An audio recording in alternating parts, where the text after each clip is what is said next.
Hello everyone, thank you for watching this episode of this stream. What you're going to watch is taken from a longer stream where I was debunking the...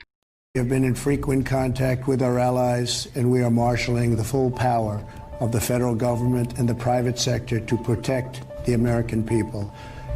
This is the most aggressive and comprehensive effort to confront a foreign virus in modern history. I am confident that by counting and continuing to take these tough measures, we will significantly reduce the threat to our citizens, and we will ultimately and expeditiously defeat this virus. From the beginning of time, nations and people have faced unforeseen challenges, including large-scale and very dangerous health threats. This is the way it always was and always will be. It only matters how you respond, and we are responding with great speed and professionalism. Our team is the best anywhere in the world. At the very start of the outbreak, we instituted sweeping travel restrictions on China and put in place the first federally mandated quarantine in over 50 years. We declared a public health emergency and issued the highest level of travel warning on other countries as the virus spread its horrible infection. And taking early, intense action, we have seen dramatically fewer cases of the virus in the United States than are now present in Europe. The European Union failed to take the same precautions and restrict travel from China and other hotspots. As a result, a large number of new clusters in the United States were seeded by travelers from Europe. After consulting with our top government health professionals, I have decided to take several strong but necessary actions to protect the health and well-being of all Americans. To keep new cases from entering our shores, we will be suspending all travel from Europe to the United States for the next 30 days. The new rules will go into effect Friday at midnight. These restrictions will be adjusted subject to conditions on the ground. There will be exemptions for Americans who have undergone appropriate screenings, and these prohibitions will not only apply to the tremendous amount of trade and cargo, but various other things as we get approval. Anything coming from Europe to the United States is what we are discussing. These restrictions will also not apply to the United Kingdom. At the same time, we are monitoring the situation in China and South Korea, and as their situation improves, we will reevaluate the restrictions and warnings that are currently in place for a possible early opening. Earlier this week, I met with the leaders of health insurance industry who have agreed to waive all co-payments for coronavirus treatments, extend insurance coverage to these treatments, and to prevent surprise medical billing. In the past 2 weeks, the number of cases of COVID-19 outside China has increased 13-fold. And the number of affected countries has tripled. There are now more than 118,000 cases in 114 countries, and 4,291 people have lost their lives. Thousands more are fighting for their lives in hospitals. In the days and weeks ahead, we expect to see the number of cases, the number of deaths, and the number of affected countries climb even higher. WHO has been assessing this outbreak around the clock, and we're deeply concerned both by the alarming levels of spread and severity and by the alarming levels of inaction. We have therefore made the assessment that COVID-19 can be characterized as a pandemic. Pandemic is not a word to use lightly or carelessly. It's a word that, if misused, can cause unreasonable fear. or unjustified acceptance that the fight is over, leading to unnecessary suffering and death. Emergency rooms are being overwhelmed with patients showing signs of what's being done to the Syrian. These treatments will significantly reduce the impact and reach of the virus.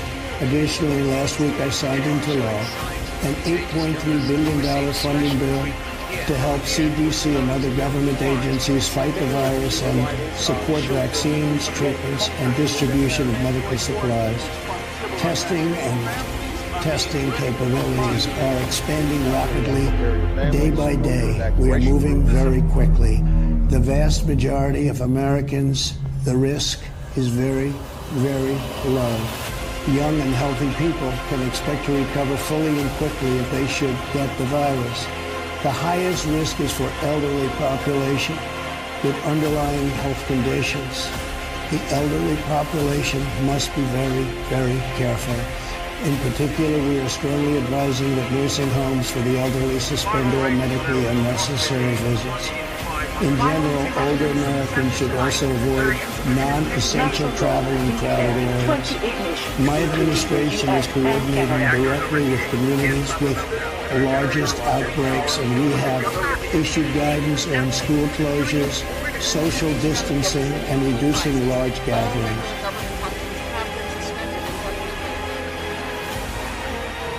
Those who aren't killed by the virus will probably die in fighting. So maybe this is it. This is how it ends. Pretty soon, there won't be anyone left.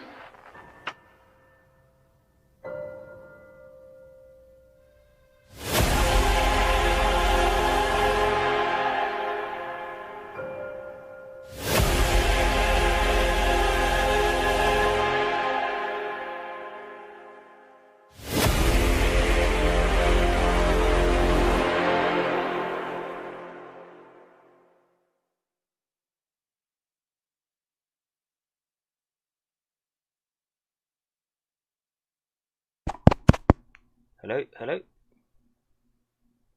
Is it working? Oh, maybe now. Oh yeah, I apologise for that, ladies and gentlemen. Do forgive me. I think I have my mic switched off, so we'll just let a few more filter in. I'll babble on. I hope everyone had a good weekend. I think I've missed a day of streaming because I did 2 really long ones, and I was feeling a bit hoarse the last day or two, or the last day, I should say. Bruce Wayne, how are you, sir? Bruce, we have a question for you. We had a gentleman, Peter something, the other day come in here, and I guess because we'd put Owen Benjamin as a topic of conversation and wanted to claim that we live on a flat earth, and he claimed that all Air Force manuals describe everything with respect to coordinates as the world being flat. And as you were the gunner on a nuclear submarine for ballistic trajectories, it's distorted. Hello. I sound like Stephen Hawking, really. My microphone broken. Hello, testing. 1, 2, 3. Have I got another? Hello. I don't know, man. The levels look good here, so sounds good here. Yeah, okay. Thank you, Houstonic. Good to see you as well. But Bruce, did you plot your ballistic trajectory with the flat Earth in mind, or did you use a globe Earth model for delivery of a city buster that was heading for the Soviet Union, I guess, at the time? Could you enlighten the audience? I'm sure they're hanging on the edge of their seat as we're talking right now. But yeah, we're waiting. We're waiting on the answer from Bruce. Did you program those missiles with flat Earth coordinates or globe Earth coordinates? Just so NASA faked the moon landing, but Earth is still a sphere. Yeah, look, man. If you want my opinion about the moon landing, I'm pretty sure they went. I think it was strategically at the time. It was just too. You couldn't give up that territory, if you like. And I guess as the USSR, I should say, had the jump in the space race, they had to do something. And just from a military perspective, you're not going to let one curvature of the Earth's surface is taken into all weapons calculations. Bruce, thank you very much. Unless it's cracker settings, of course. It's intermittent. Mic cable. I don't know. It seems like it's working. But Ellen is flat. Michelle, how are you doing? And I can't drink tea. I'm dribbling down myself. So, well, you have it from someone who actually had to do something approximating orbital mechanics, and let's hope if Peter was his name, I don't remember, to tell the truth, Bruce Wayne can edify him to orbital calculations for missile trajectories. So is the moon also flat? No, I don't. I mean, that's the thing. Everything that we seem to look at is a sphere of some kind, and you just have to look at the behavior of liquids in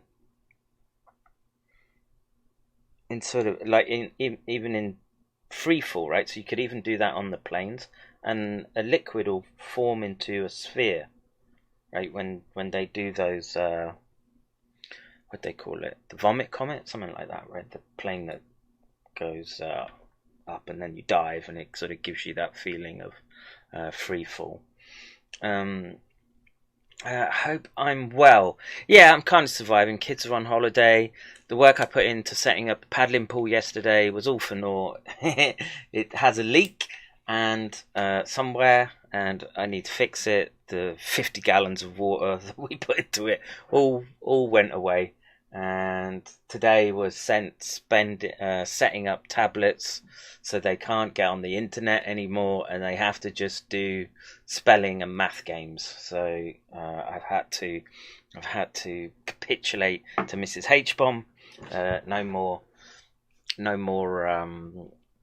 Roblox or Minecraft for the kids till they're doing better in their grades, I guess, is the take home of that. So we're at 35, and I think I don't have that much to really sort of go on, but I think or to present today. But what I do have, I think, is really, really important for some of the things that I've been gibbering on about for some time, and that's the Han Ying Cheng and study out of the Baha lab at Pittsburgh, and the thing that was worrying to me was this claim in their paper that there was this recent insert compared to all other known SARS agents, and this plays into the idea of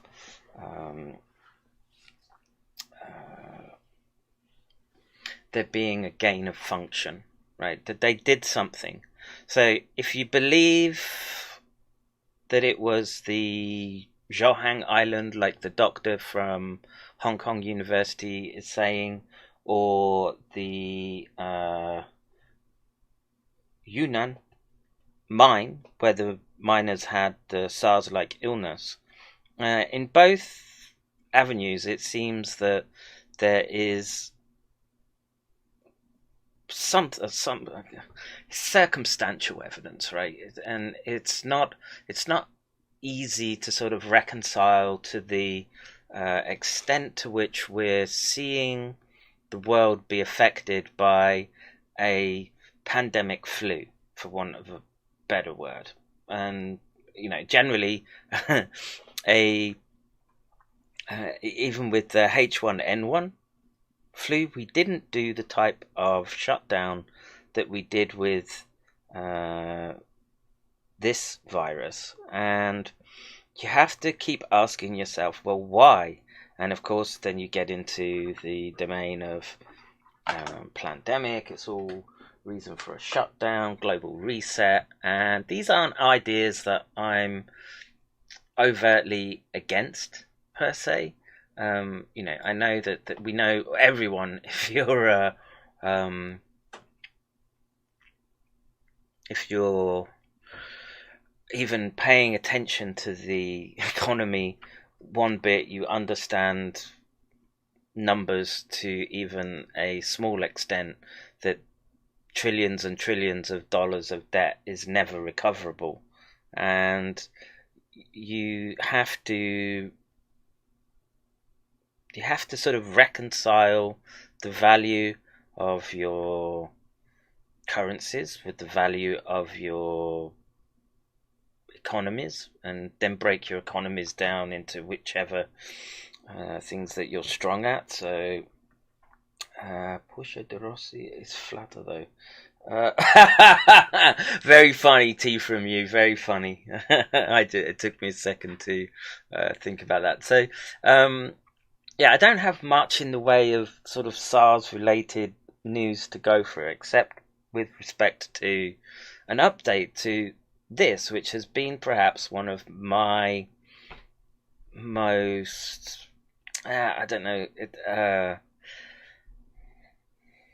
wanted an answer in the literature about this insert. Okay, this PRRA insert, which we know or was identified by this group, this computational group. It was, I want to say, we did one of the first episodes, there was a French group, which I want to say it was a review article.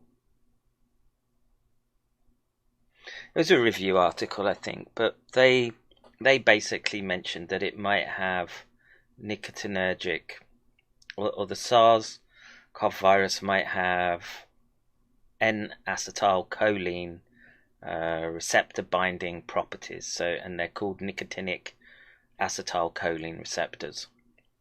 The reason they're called nicotinic is that nicotine binds to these receptors very effectively, and they're used, it's one of the experiments you do when you're taking a life science degree at university, or you would get a bit of smooth muscle and you would wash in nicotinergic agonists and antagonists, and you began to learn, the basis of learning about pharmacology is to begin learning about nicotinic and muscarinic acetylcholine receptors. And a lot of the reason that people are familiar with acetylcholine as well is it's such an integral part of the skeletal-muscular system.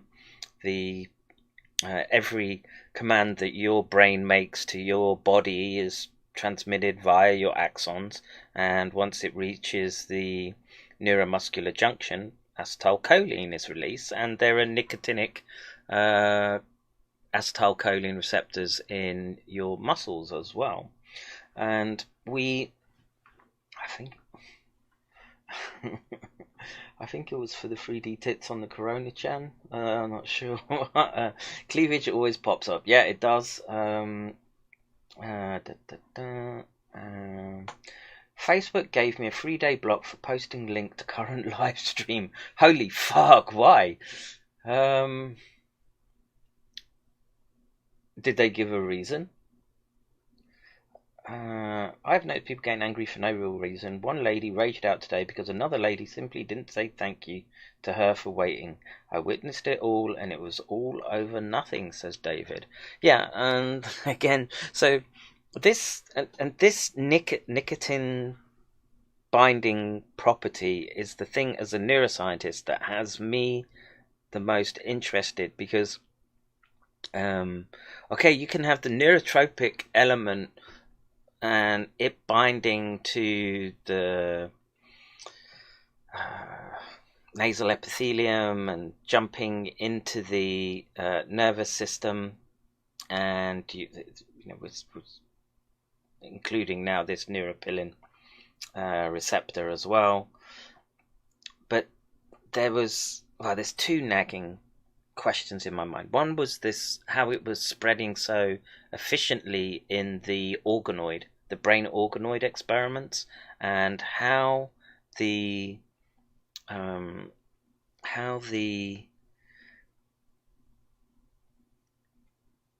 would propagate efficiently in the brain if ACE2 was just the lone binding domain. And this post goes against our community standards on nudity or sexual activity. Really? Alright, maybe I didn't unleash any cracker memes. Maybe previous streams. Maybe I'm banned from streaming to Facebook. If I am, I don't know about it. So, but I say if it's just binding to ACE2, which is the smooth muscle, I mean, that's bad enough, and you know there is ACE2 receptors in the brain. But if it can bind to nicotinic acetylcholine receptors, that's a game changer with how we have to treat this virus. Okay, now, and this just falls in again to the lethality issue. So it might not be that lethal, but it just might have effects that we can't predict, and we need to understand what those effects are, especially if we can start pointing to evidence that says, look, it can bind to these receptors. These receptors are everywhere throughout the brain and body. To tell the truth, like cholinergic receptors are the sort of backbone of the physiology of the body and the brain. And well, I don't know. I mean, you know, glutamate and GABA are the primary, or by concentration, I would say, are the greater neurons and synapses within the brain. But acetylcholine is there as well, and it has a pretty significant area of the brain that sort of sits under the globus pallidus. It's called the nucleus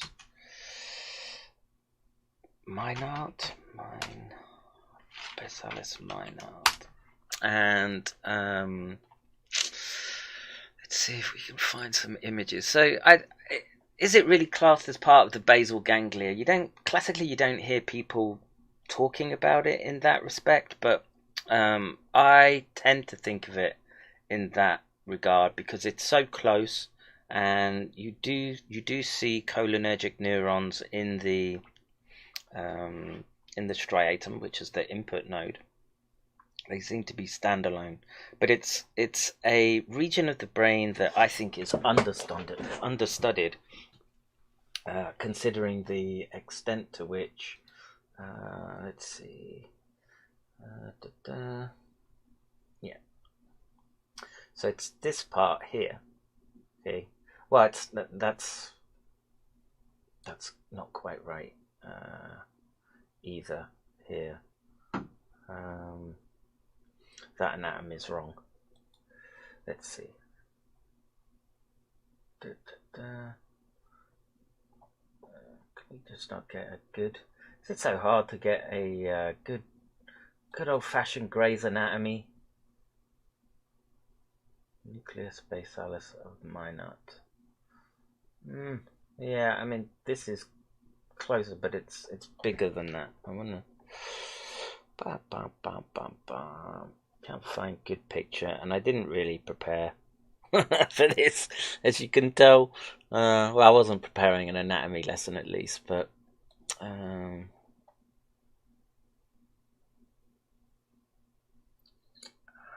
yeah, I'm leery of their description there, because that's almost sort of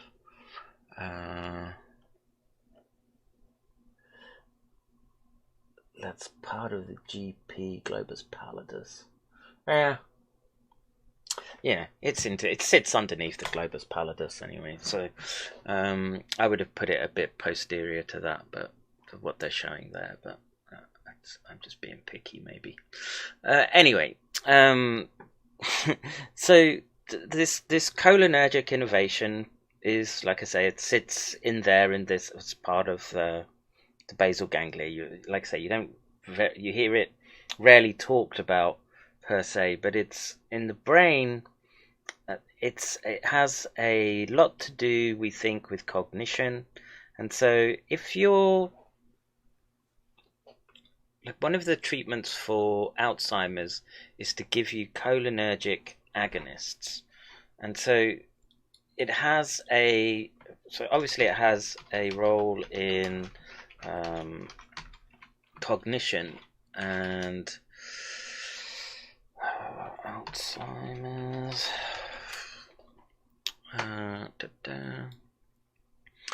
And my concern is the babies that are picking up this virus, which seems so infectious, and the fact that we're unsure what it's going to do to developing brains when the organoids show that it's able to get in there and spread very, very efficiently and start rearranging the the actin and myosin filaments of the cytoskeleton.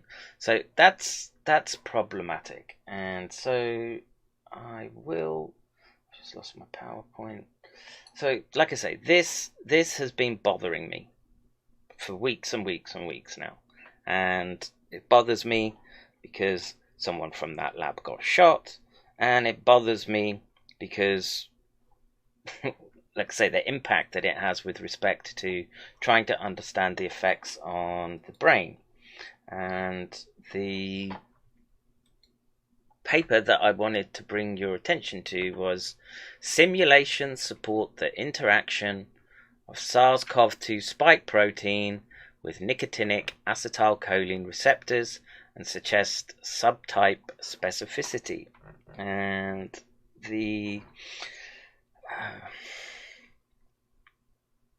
this is problematic in my mind, and I don't care if it's people don't think it's that lethal. It's this that's bothering me. And let's just see what the abstract says. So Shangyu et al. So that's the review. Recently suggested that SARS-CoV-2 spike protein may interact with nicotinic acetylcholine receptors. Such interactions may be involved in pathology and infectivity. Here we use molecular simulations of validated, atomically detailed structures of so these are nicotinic acetylcholine receptors, NACHRs, and of the S protein to investigate this nicotinic hypothesis. We examine the binding of Y674R685 loop of the S protein to three acetylcholine receptors, namely the alpha-4 beta-2 and alpha-7 subtypes, and the muscle-like alpha-beta gamma delta. And so the protein structures that make up the nicotinic acetylcholine receptor. So it's a ion channel, and depending on the types of subunits will depend on where you generally find that in the brain, in the body and the brain, obviously. And I can't remember which is which. The muscle-like is alpha beta gamma delta, and alpha 7. I'm not sure, I'd have to look, but anyway, our results indicate Y674 to R685 has affinity for nicotinic acetylcholine receptors, and the region responsible for binding domains contains the PRRA motif, which is this part here, okay, which doesn't exist in any other of the SARS viruses. Okay, this is why this paper quite accurately says an insertion unique to SARS-CoV-2 exhibits super antigenic character strengthened by recent mutations. So the mutations are here.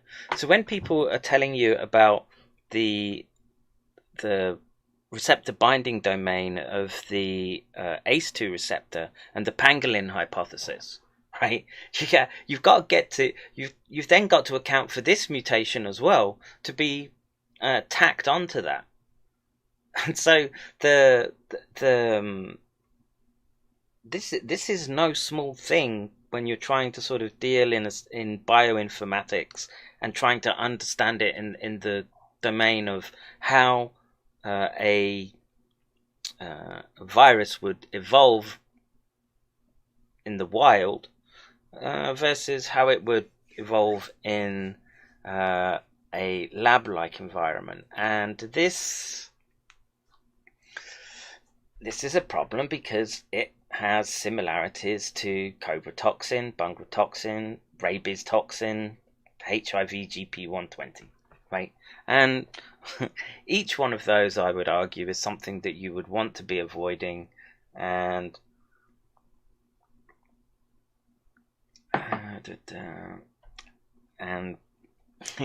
trying to understand the impact that this virus would have. And again, just if I've got anyone new listening right now, I've been saying for a long time now that we have to, China hasn't stopped its economy.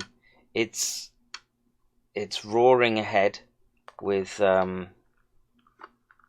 getting its factories online. They stopped the infection with just not reporting the statistics, and just got on with it. The rest of Asia has been somewhat spared the ravages, I would argue, because of the masks. Mask wearing is common in Japan, South Korea, Taiwan, China as well.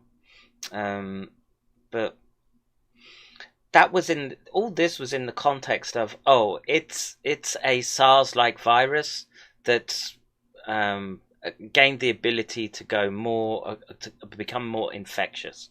And so the first SARS was this was known to bind to the ACE2 receptor, but not with the strength that the SARS-CoV-2 does, and the inclusion of the furin cleavage site, which you can see on this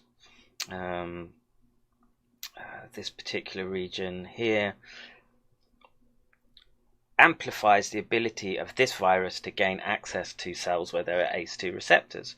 Now, what I'm concerned about is that here we've now got a ability, or what was proposed here and in the early review, was that this PRRA insert, which gives it these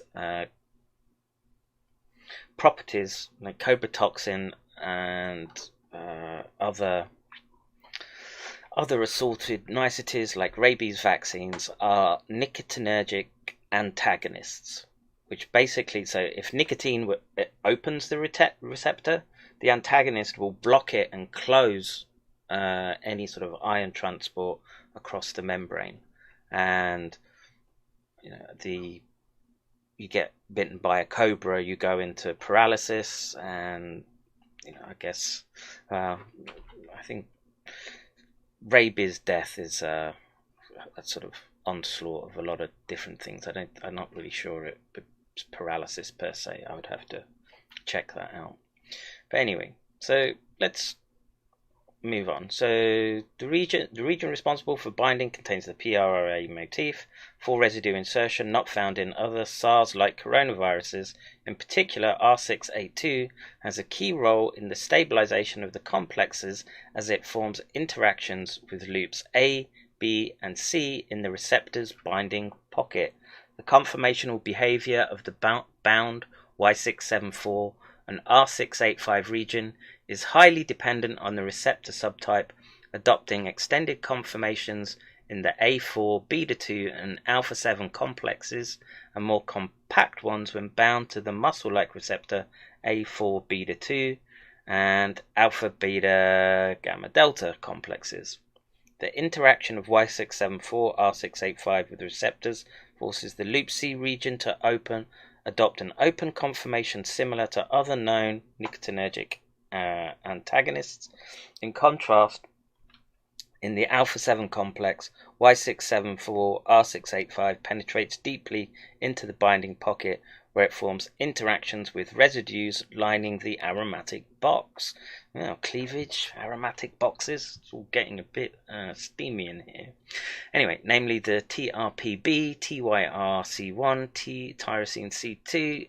Estimates of binding energy suggest that Y674, R685 forms stable complexes with all three nicotininergic acetylcholine receptor subtypes, but has highest affinity for the muscle type receptor. Analyses of the simulations of the full-length S protein shows that Y674 R685 region is accessible for binding and suggests a potential binding orientation of the S protein with NACHRs.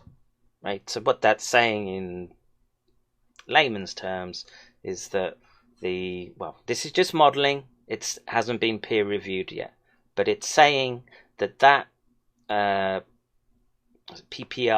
PRRA motif, which is near the furin cleavage site and the receptor binding domain, okay, can bind to nicotininergic receptors. Okay, now, are you going to get much more from this paper? There's only one figure. I can't get the supplementary figures, and there's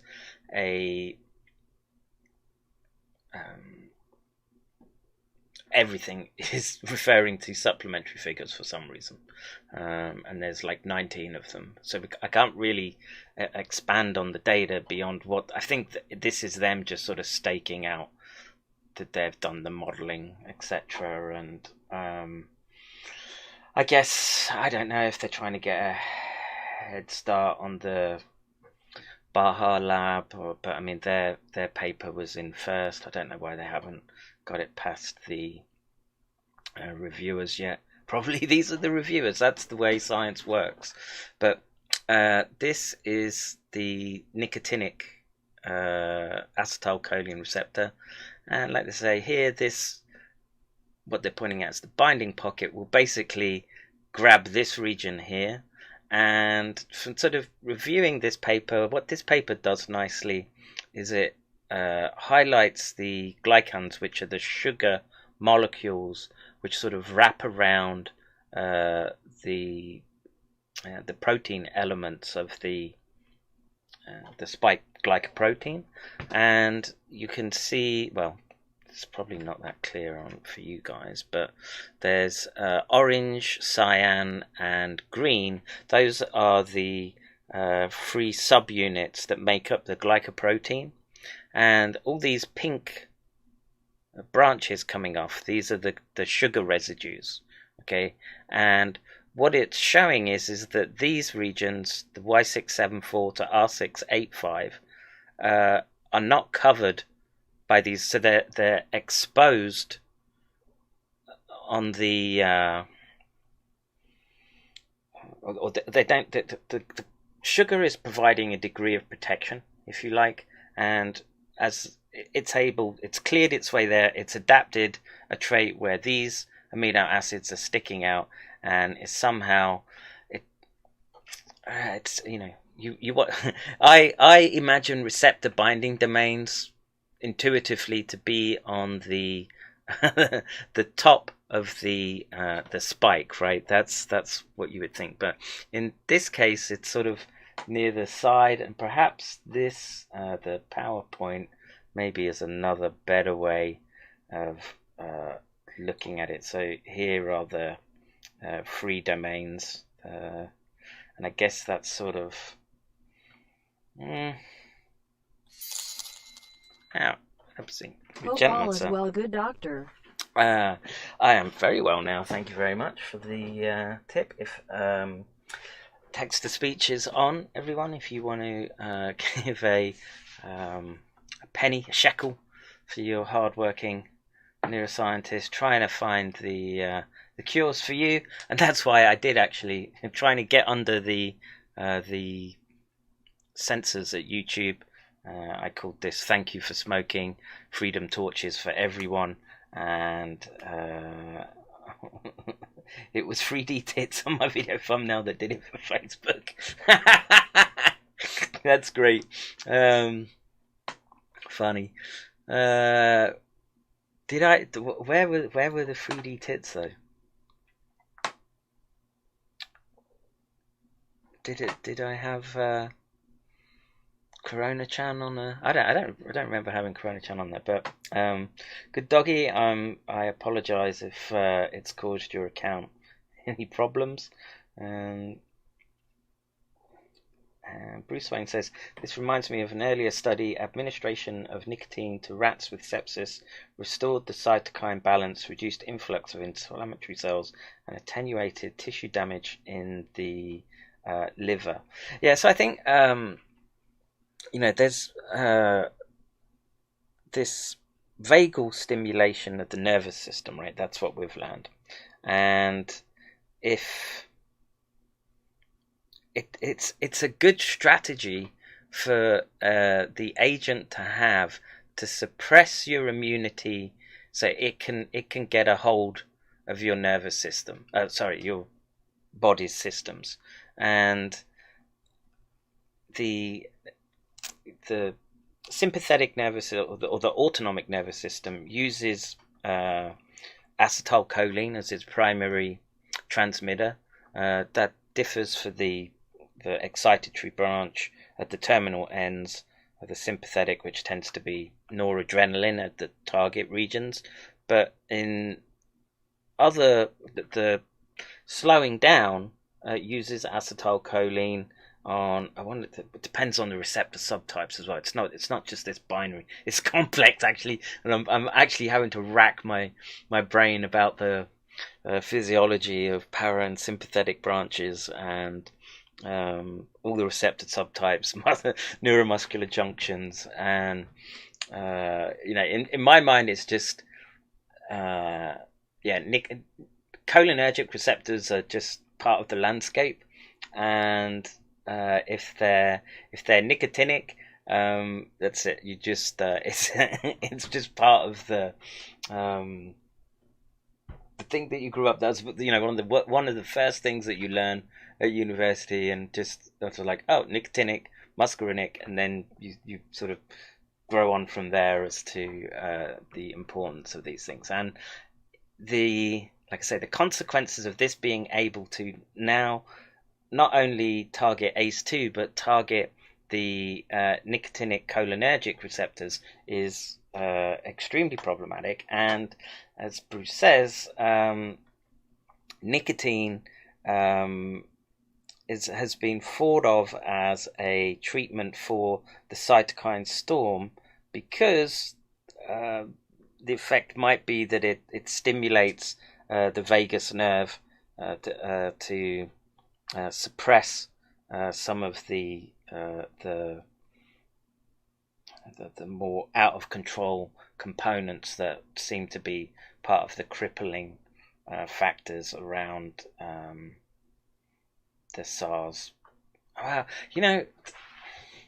If I think now though, I haven't seen many papers recently focusing on the cytokine-like storm. It's more been about the coagulopathy, and I'm just wondering if nicotine is involved in clotting.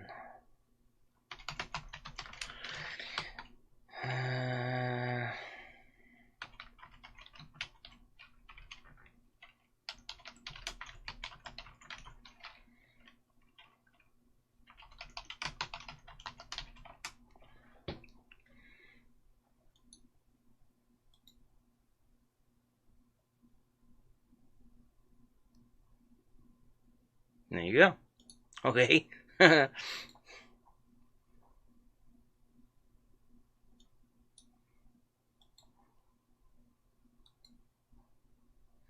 Potential role of alpha-7 nicotinic acetylcholine receptor in cardiac angiogenesis in a pressure overload rat model. Angiogenesis. No, that's not clotting. What's this one? Acetylcholine inhibits platelet activation and regulates hemostasis. Cool. Platelets are key mediators of thrombosis. Many agonists of platelet activation are known, but there are fewer identified endogenous inhibitors of platelets, such as prostacyclin and nitric oxide.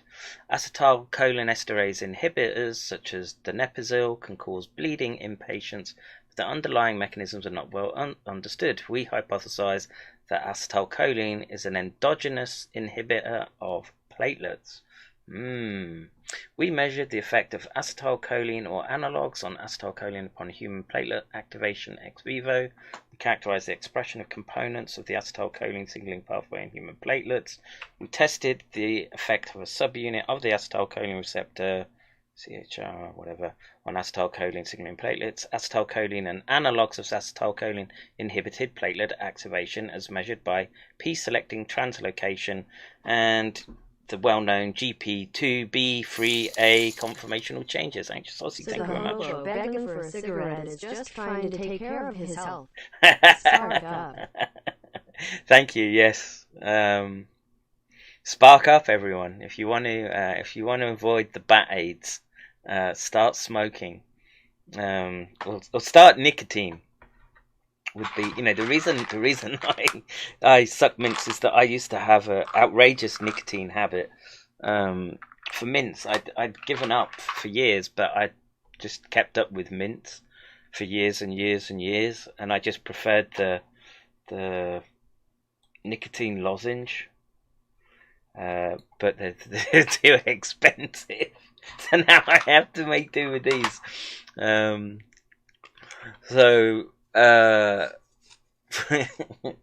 But I've kind of got over the nicotine addiction, I guess. But I compulsively suck mints anyway. So it's just substituted one thing for another. And if we're prisoners to our desires, as it were, and mine are mintier. I think in the scheme of things, the evil cabals that have us by the throat, at least I can get my kicks just from any corner store in Japan. I don't need anything else. So anyway, conversely, we found that antagonists of acetylcholine receptors such as pancuronium enhance platelet activation. Furthermore, drugs inhibiting acetylcholinesterase such as donepezil also inhibit platelet activation, suggesting that platelets release acetylcholine. We found that nitrous oxide mediates acetylcholine inhibition of platelets. Human platelets express members of the acetylcholine signaling pathway, including what they're meaning by CHR channel. A2, A7, B1. I'd have to. I'm not sure what these nomenclatures are for. Platelets from mice lacking these genes, maybe. Hyperactive when stimulated by thrombin and resistant. Anyway, so we find a role for nicotine in platelet aggregation. That's something new to me, and another reason to buy yourself a pack of 20 Marlboro and knock yourself out, make yourself sick. And you know, there's always questions of like, why would humans go for something like smoking when it very obviously tastes disgusting, right? If you smoke 20 cigarettes a day, right, you feel it the next day, and you are the nicotine spray makes me hiccup. Michelle says never smoked, but seriously thinking of starting. Get yourself some mints. Michelle, that's what I would do. Mints. And let's see. Burgle is dropping in. I don't know if I can play that online. Do I want to, Burgle? Do I want to? Oh, of course, right. There are. I see where the 3D tits are. Okay, yeah. Thank you very much. Bruce Wayne says, please, I implore you to not start smoking. Nicotine lozenges, much less harmful. Imagine what happens to smoked fish. That's what smoking does to your lungs. And yeah, I would agree with Bruce in that particular aspect. If you want to take, or if nicotine is a useful therapeutic, my advice would be get a lozenge or get gum, and then, and especially if you're a non-smoker, get the low strength, because you can kill yourself with nicotine, right? It's actually quite a potent poison, right? It doesn't take a lot, a few milligrams per kilo probably. But yeah, listen to Cracker when he says, Bruce, when he says, don't smoke. We can get nicotine other ways. And anyway, the point I was getting to earlier was that I think we have co-evolved with plants, tobacco being a fairly widespread plant and a recognized commodity among human beings. And you know, it might just, as well as the cognitive benefits that nicotine might imbue for you, it may help under certain circumstances, like say like high fever or cytokine type storms. You are safe with nicotine lozenge and mints. Yes, I think so, Michelle. I think you would be okay.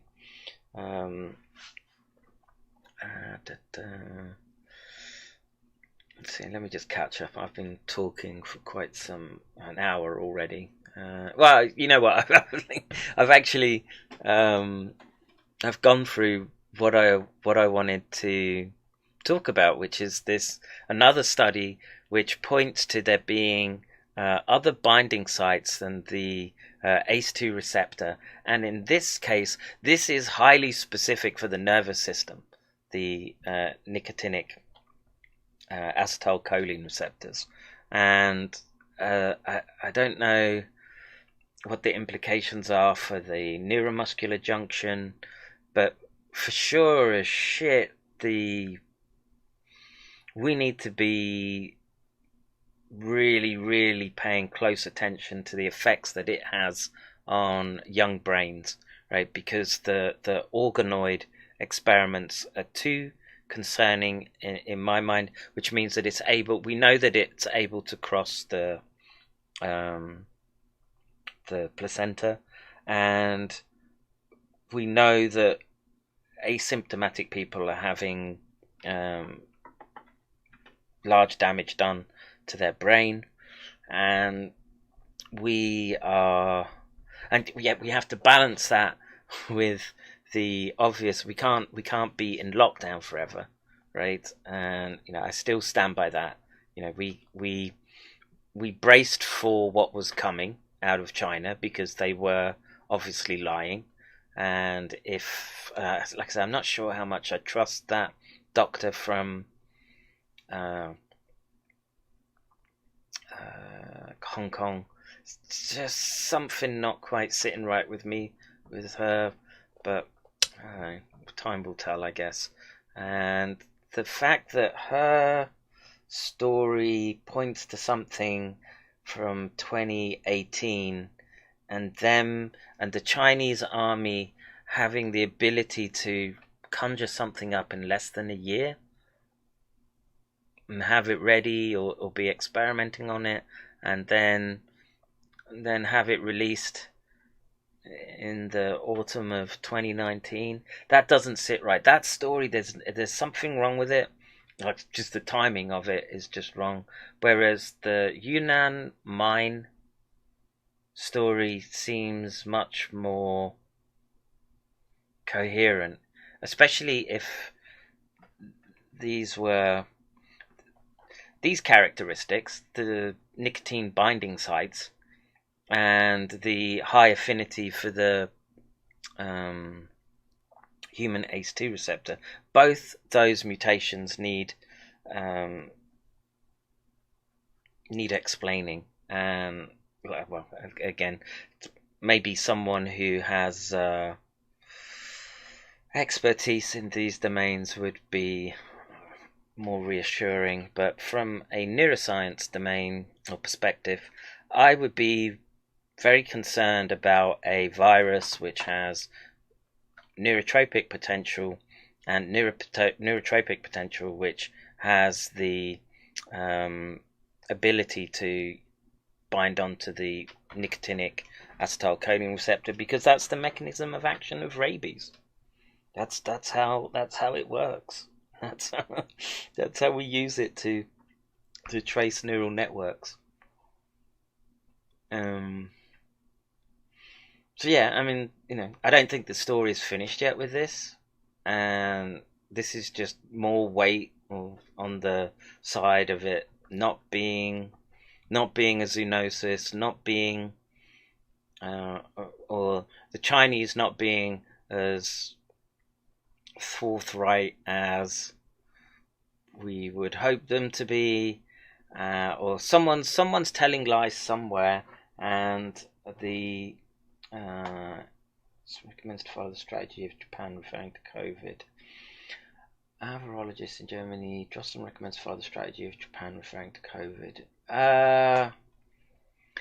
Yeah, the Japan strategy has been masks, right? Because it's cultural practice, and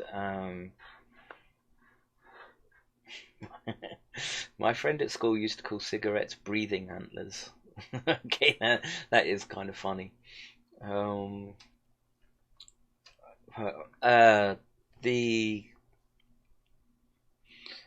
I think all the Asian nations have done pretty well because of their willingness to wear a mask in a sort of flu season. Now, I think we had it, the data in a while ago now, within a few months, that it was affecting the old, and quite obviously. So of course they need protecting as a matter of course anyway. But the danger was with respect to children, and this still leaves me with a lot of concerns, because I want to know the consequences of this on a child's brain. And okay, maybe they're not coming down with the coagulopathies, the blood is still very healthy, but this neuro invasion and using nicotinic receptors, it's a different kettle of fish. So what else do I have to talk about? I think, like I said, I think that's the science bit done. So, oh yeah, there was this. So, Vietnam, which was doing so well. So Vietnam's health minister blamed a more infectious strain of coronavirus for a spike infection, but there's little evidence that any strain is more dangerous. I don't know. So Vietnam had been one of those unexpected success stories, and I don't know. It's, you know, again, in my mind, any sort of shining light in this episode of mankind's history is always important, and it seemed that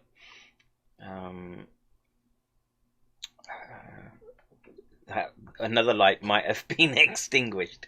So, what's this? A biomathematician from Oxford University Clinical Research Unit in Hanoi told AP that many of the new cases in Vietnam right now seem worse than prior ones. One big difference I've noticed between this wave and the previous one, that the cases we have right now, a lot of them are severe, he said.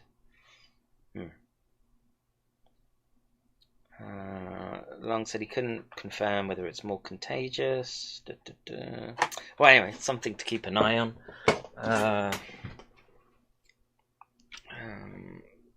But in terms of news, I can go through sort of the coronavirus headlines for you, and then I guess we can talk about the big news of the day, which is half of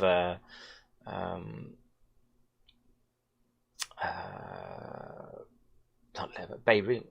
It's Beirut, right? That took the blast today, Lebanon. So we can talk about that for a little bit. I feel that took a lot of the Discord time up today, and for some reason,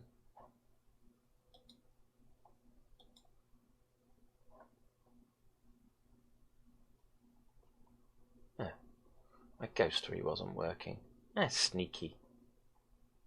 Alright, so I'm going to go through this. Georgia second grader tests positive for coronavirus after attending first day of school.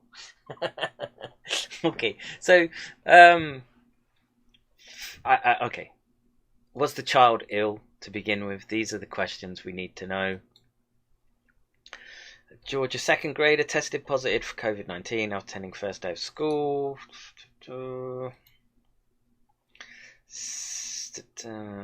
deep cleaning, and the teacher and 20 other students have been asked to quarantine for 2 weeks after the second grader tested positive.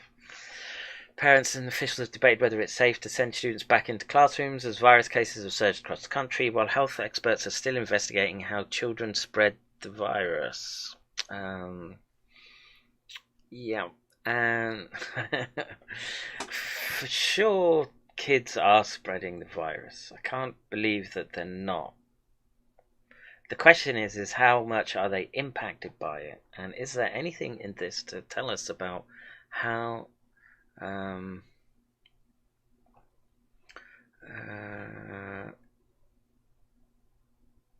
sick the child was?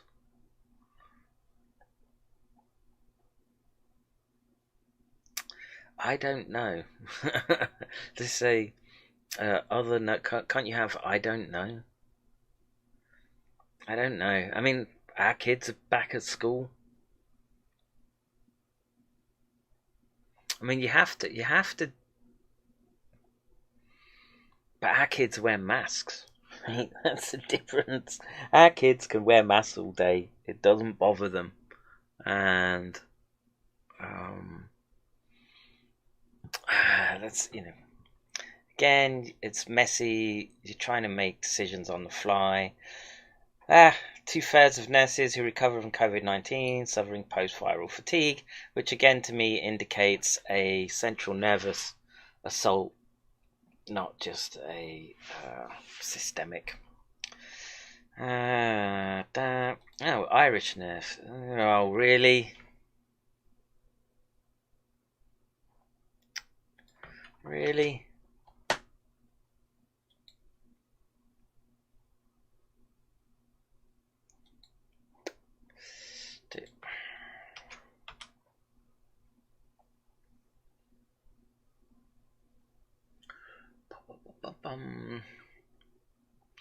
Alright, so a recent survey by the Irish Nurses and Midwives Organisation has found that 2/3 of nurses who contacted COVID-19 are still experience post-viral fatigue. Of the 545 nurses surveyed, it's not a small study, 2/3.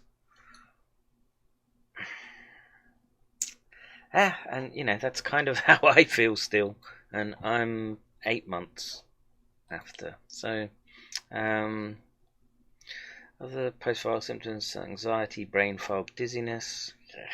I had those anyway. Yeah, again, this is really, we have to have lasers on a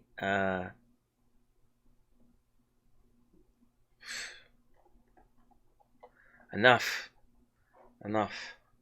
All right, so I don't want to open that page for too long, so let me just check. If up here, my sister is in ACT, she says no cases there. In ACT, what's ACT AA? Not enough death in their face. My brain is fogged up permanently. I seem to think it's a hoax. Yeah. Okay.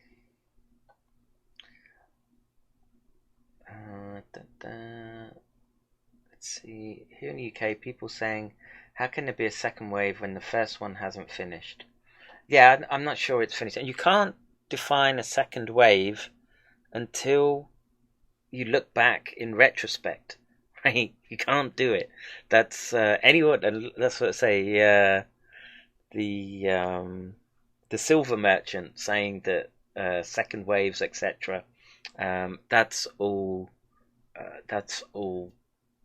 bullshit. I'm afraid you can only really say you have to get all your data in, and you say where are peaks and troughs, and and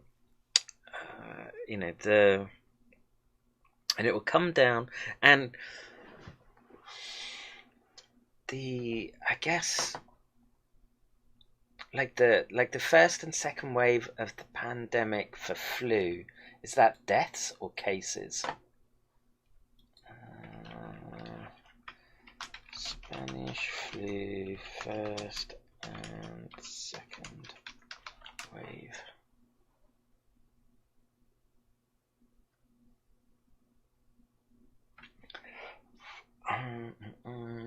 Which is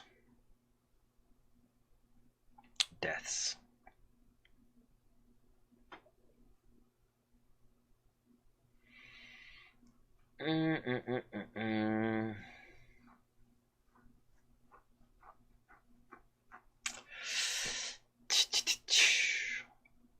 Yeah, I don't think we can say anything till we look back in retrospect, and we shall see. I mean, it's summertime now, but we've started August already, and who knows what's coming in the October. Let's see. Catch up with some comments. Dal, are you in stage 4 lockdown? Well, she had gone to bed last I heard, so I guess that counts as stage 4 lockdown. I know the more we don't expose ourselves, the better chance we have. But do we? I'm so confused. Well, infectious dose is critical. This we know. Okay, so that's why I would err on the side of caution. And if you're going into a public place, have a mask, right? And make sure it's a decent mask as well. Don't skimp on the quality. Canada just informed the public that the vaccine is not a silver bullet, and to expect restrictions to remain in place for 2 to 3 years. Look, I would say this. I've said it from the beginning. Don't take that vaccine, right? Just there's something not right about the way they've rushed it through, the billions spent, and the fact it's all gone to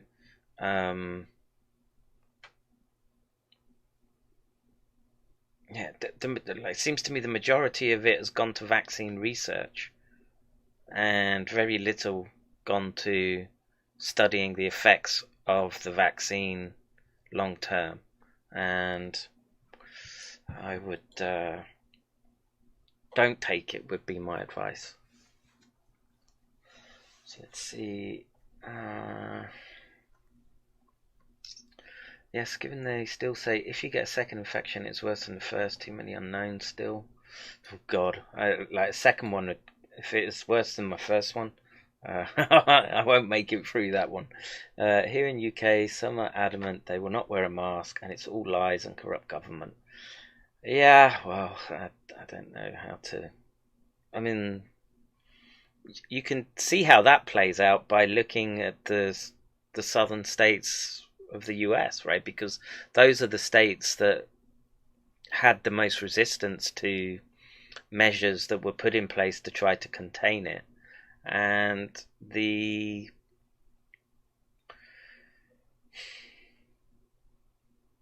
results are obvious for anyone who's watching. So be careful. So the ACT was condemned because we're surrounded by those damned New South Welshmen. The ACT. Not sure who the ACT is. I guess some government institute. Dave Joel says, me too. I've had friends from Melbourne wanting to come here and stay to escape stage 4. David, don't let them visit. Yeah, it's probably wise words. We have a lot with that attitude here, Michelle. More than half the people seem to think that it's a hoax. Yeah, I don't think it's a hoax. Says no cases there. Not enough death in their face. Let's see. Morning, Marie. With the media here referring to second wave on its way. Yeah, we don't know that either, right? This is what happens when you start doing science with incomplete data sets and assumptions about agents that right now I think just look, it was suspicious just how it emerged, and now we've got this nicotininergic antagonist property, which, like I say, the implications for the nervous system are profound because it's so ubiquitous there, and it's not just an ACE2 receptor deal, right? The nicotine thing is a big deal. Let's see. So, yeah, Maria's late. Anyone seen Linda today? No, haven't seen Linda today. She has her friends here are highly excited that this year they will get the flu vac with the Sawans as well. Really? Same types of youth Melbourne has running in gangs. You have a youth problem too. It's way too quick, surely. Yeah, do not take those vaccines.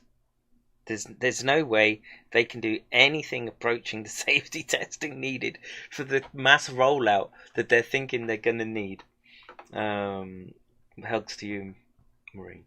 No, it's not resolved, Marie. Sorry. I plan on refusing the vaccine, but what worries me is all the talk about making it mandatory. I'm scared to death. Yeah, man. Well, there comes your make or break, right? There's your boogaloo. And I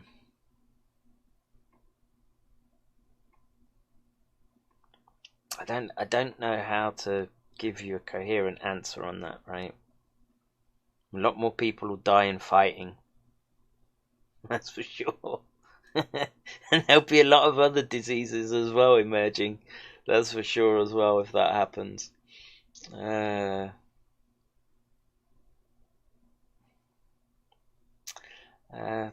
Melan says, in Norway the case is getting up now. No one wore a mask, but they have to start to discuss if we should.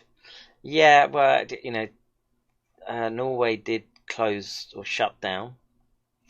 And I think the point that Jonathan makes when on his streams that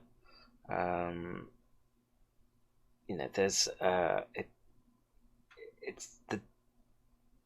there are some people that are going to be exposed. You're going to have to get it through, and I've been saying this as well. The population has to come to some arrangement with the virus, right? And that usually entails losing some, and some getting injured. But how many and at what cost? And I will go to a FEMA re-education camp before I take the vaccine. Camps can be fun. Maybe we can make s'mores around the campfire, or maybe they'll make campfires out of you. And it isn't mandatory yet. And I can't see.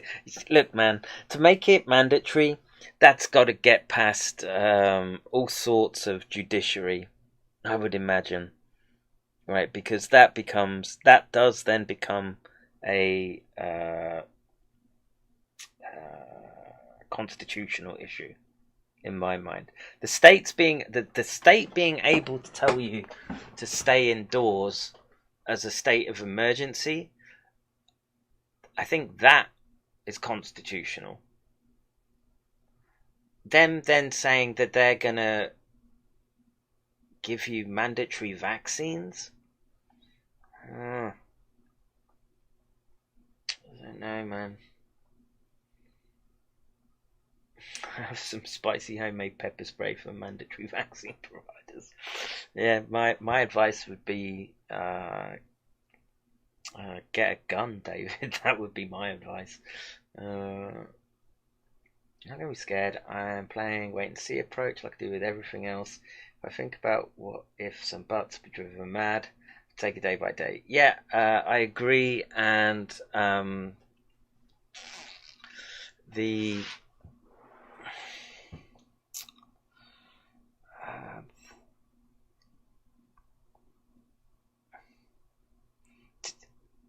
it's not what they're doing is not science. I don't think there's the scientific justification for it, and if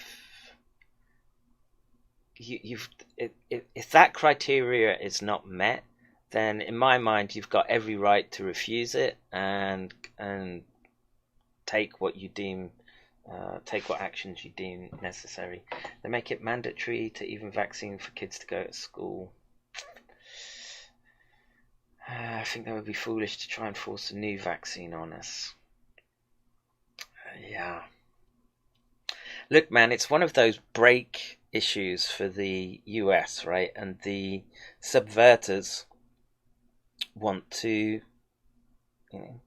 the idea is that they are parasites on a country and then they move on, right? And they will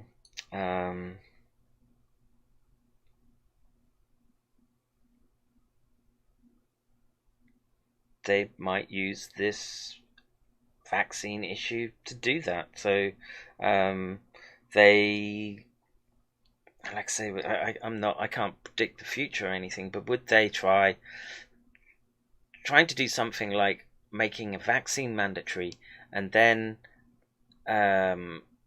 suspending First and Second Amendments to enforce that mandatory vaccine? I can't see that working in the US, man. So there you then step into the boogaloo, and then you're at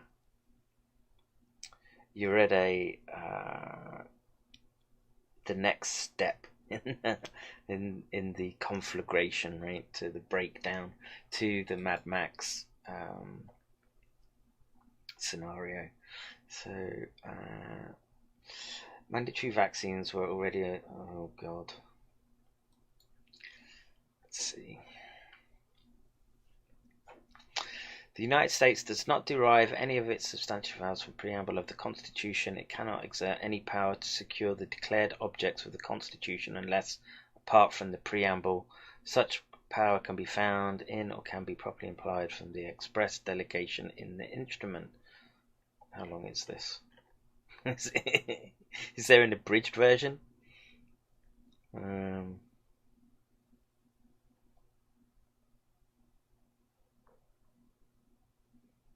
It's in the police power of a state to enact compulsory vaccination law.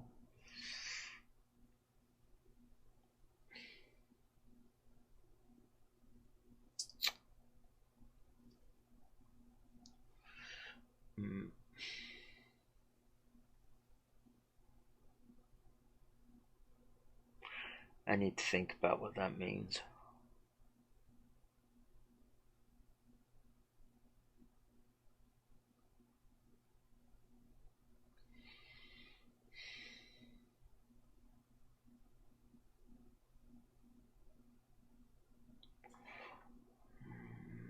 Let's see.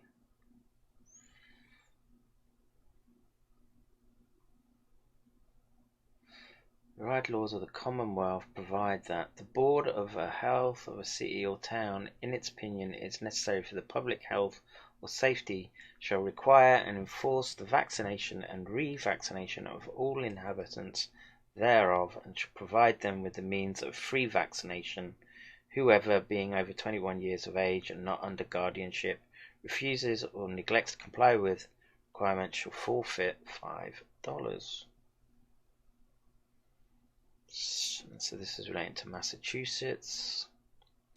An exception is made in favour of children who present a certificate signed by a registered physician that they are unfit subjects for vaccination.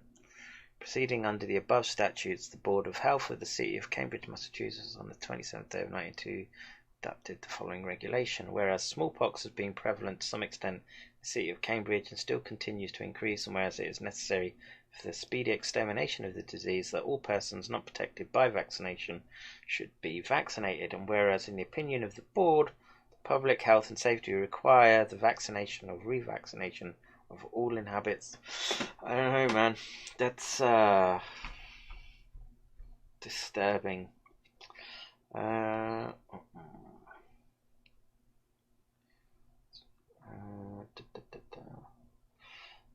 They decided it was constitutional. Sad. Yeah, okay.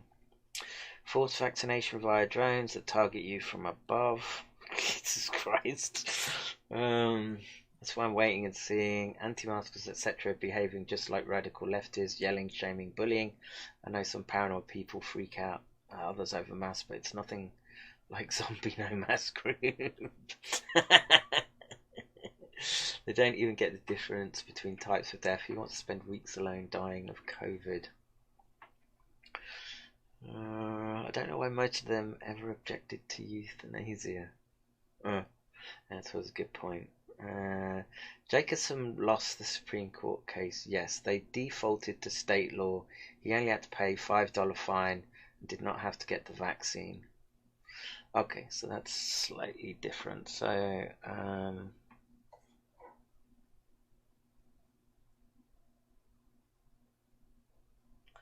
yeah, but that was back then, Rabbit. So, the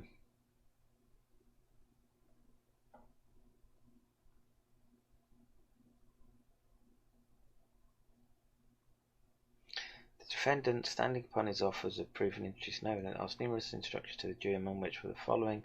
The Section 137 of Chapter 75 of the revised laws of Massachusetts was in derogation of the rights secured to the defendant by the preamble to the Constitution of the United States, intended to subvert, defeat the purposes of the Constitution as declared in its preamble. And then requested the court, but the court refused.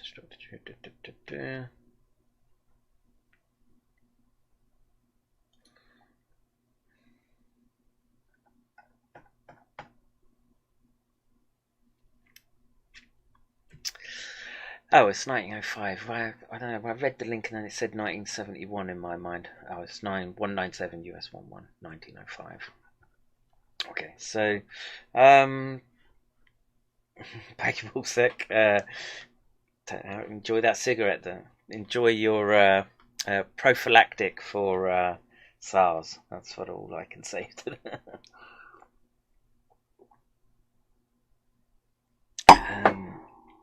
case fatality rate. Yeah, I don't.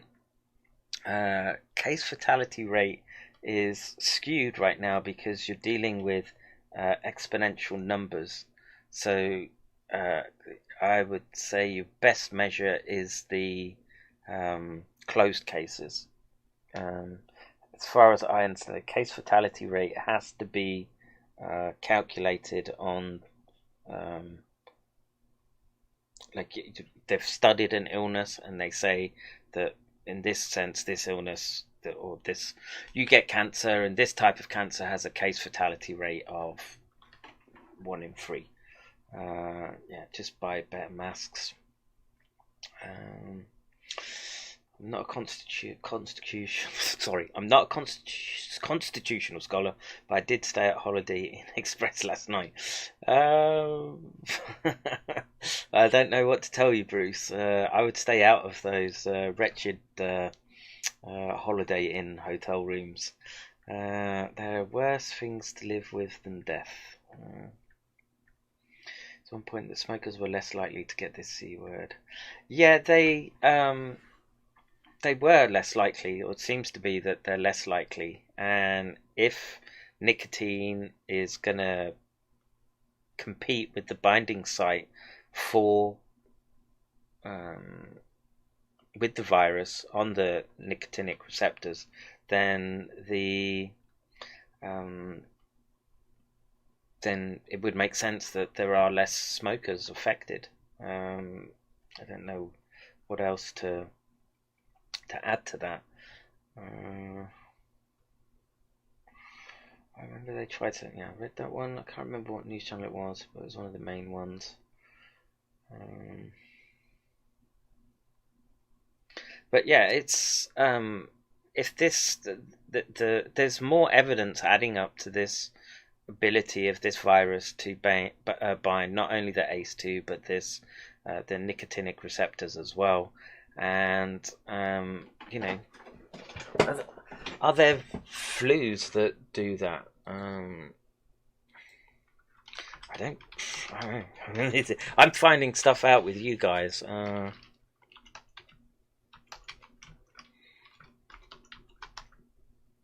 My guess is not.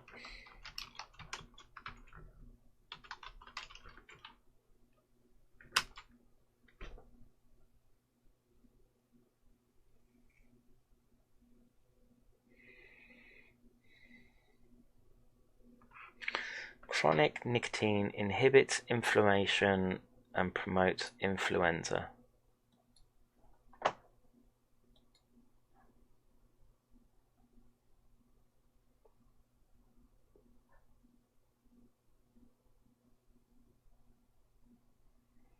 But I've, like I say, you know, I'm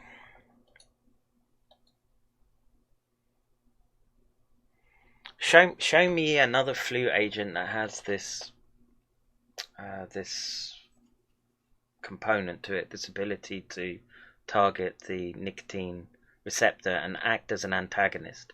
So that antagonist has multiple effects, and one of them being the shutting down of the vagal drive towards the immune system, and the other is this platelet clotting. So if you if your agent is able to impact those two components, then that's concerning. And then obviously the central aspect to it as well. So I read that one. So Bruce Wayne, the Supreme Court defaulted to state law. Yeah, and I guess so then the state has the right to call it, because it's the state's right. That's 10th Amendment, right? So if your state says vaccines are mandatory, I don't know how you get around it. So I guess you have to get some sort of medical. I have to call it a short one tonight, guys, but medical exemption. I don't know. But the yeah, I can't. The consequences of trying to make something like this mandatory in the United States right now, I can't. It would just be such a stupid idea to try to implement, I think. And the death rates are such that we understand that aspect, and we know it's the old who get it.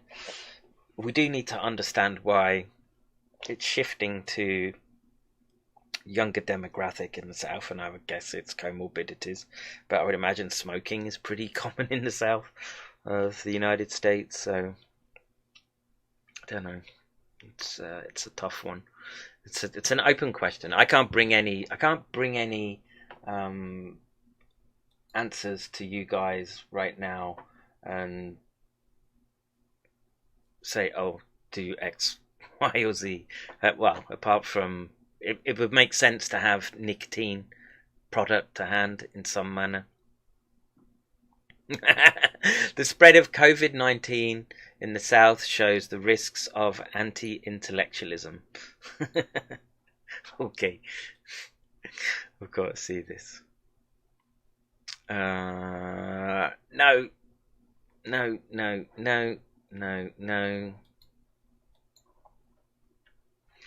I'm not. I'm not doing that. US adds 1,300 virus deaths. Ooh, 24 hours. Wow. A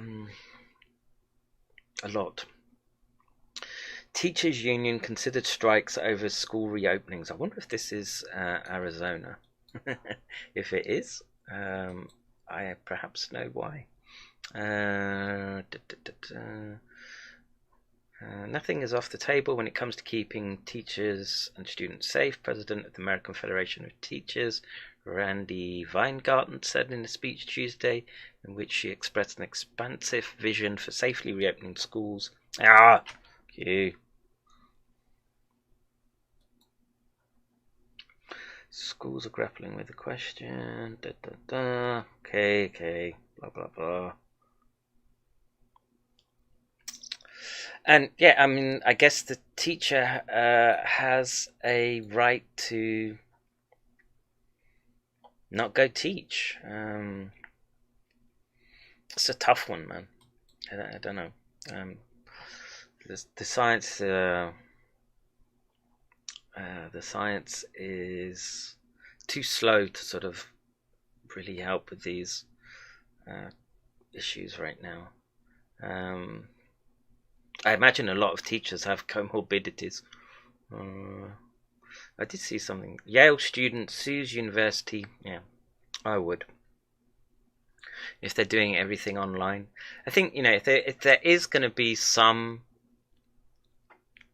light at the end of the tunnel for this thing, is these behemoths that these institutes have turned into need to be cut down to size, and we need to stop putting kids in mountains of debt for a degree certificate. It's not appropriate. Let's see. Too many are selfish. US nears 5 million virus cases. Let's see what this says. Associated Press. 4th of July gatherings, graduation parties, no mask weddings, crowded bars. There are reasons the US has racked up more than 155,000 corona deaths. Yeah.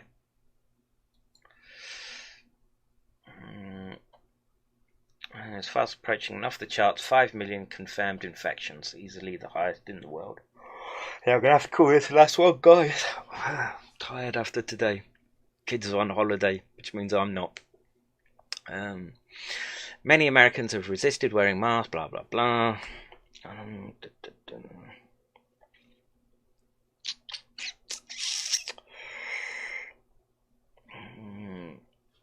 Wow, man. New York really got hammered, huh?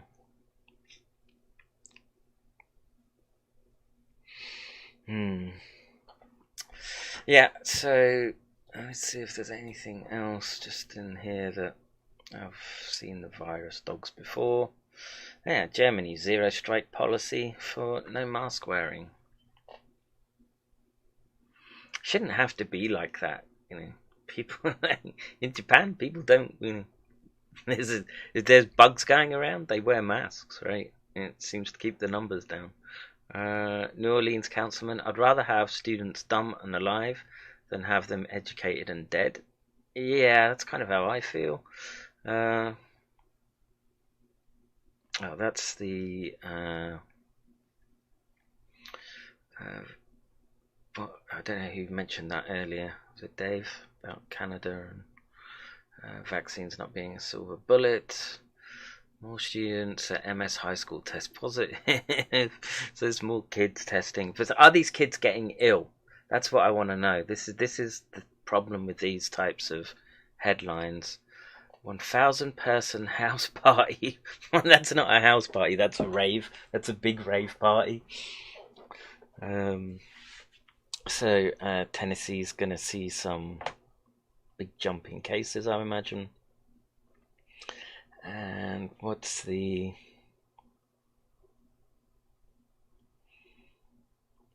COVID-19 have lasting effects on? Oh, yeah. Now this is my concern, right? And this is where the nicotine aspect is coming in. Oh, really?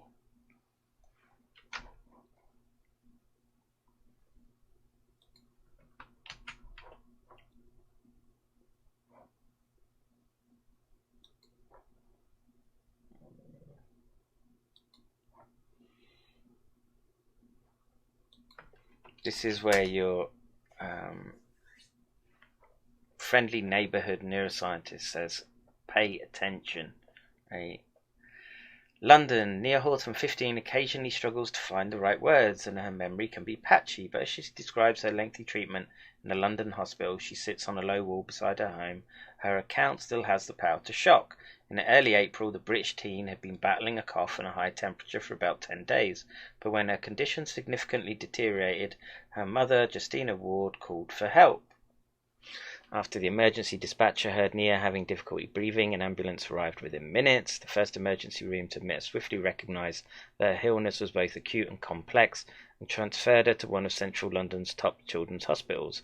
Soon after her arrival there, with several recognisable COVID-19 symptoms, she was sedated and placed on a ventilator, so an intensive care unit, where she remained for 2 weeks. For days, her lungs laboured to stave off collapse until the medical staff tried proning her for 16 hours a day. During proning, Nia was turned to lie on her front at a slight incline, but kept on ventilation with the help of an anaesthetologist. This approach allows oxygen to be blasted to the back of a patient's lungs and has been beneficial for many COVID-19 sufferers. Okay. Eventually Nia turned a corner and was able to breathe again unaided, but after several days in recovery, her condition worsened again. This time it was her brain rather than her lungs that was affected. Awake night after night, she began hallucinating, seeing and hearing people in hospital who were not really there. And that's what I was doing when I was ill. I kept thinking my wife was my sister for some reason. I couldn't tell what was real. I remember that as well. It was really scary. I could hear voices, very traumatic. After repeated violent seizures that left her exhausted and sleeping for long periods, she was taken back into the ICU. Watching the illness attack her daughter's lungs and then her mental capacity was terrifying, Ward told NBC News, particularly since Nia's doctors were struggling to understand what was happening inside her nervous system and brain. Don't know which was scarier, her being on the ventilator, not being able to breathe, or the fact she came out of it with a completely different personality, Ward 42 said. During this period, Nia's voice and behaviour appeared to regress to a younger version of herself. Pediatric neurologist Dr. Ming Lim with the Evelina Children's Hospital diagnosed her with encephalitis and inflammation of the brain. And again, these are the entorhinal cortices. This is the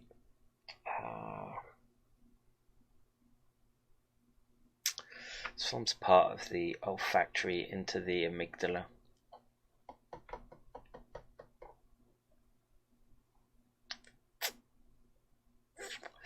Anyway, Lim, a soft-spoken but animated clinician with a long professional interest in childhood inflammatory disorders, said Nia's diagnostic and antibody tests had both come back negative, but he had seen other patients with the same COVID picture of symptoms who had tested positive. He said the unreliable nature of testing on many early patients and the specificity chronology of her symptoms gave his team no reason to diagnose her with anything other. Okay, so now we get into the weeds a bit. He considers Nia's neurological symptoms as a late onset secondary inflammatory illness associated with COVID-19. I think that COVID has taught us that every time we feel complacent, that we know the spectrum, a new spectrum sort of evolves. I kind of feel that way. He and his Evelina colleagues have successfully treated a handful of COVID-linked cases. He remains focused on the future neurological implications for children. Yeah, I would. And so, in the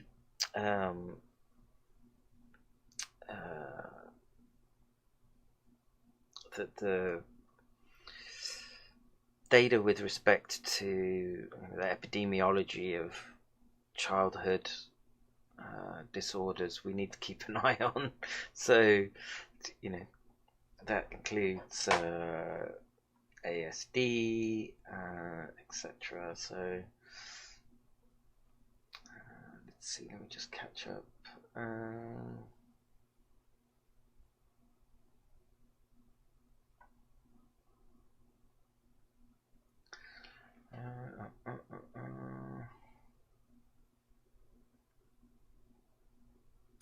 Here's a study that nicotine can stop cytokine storm.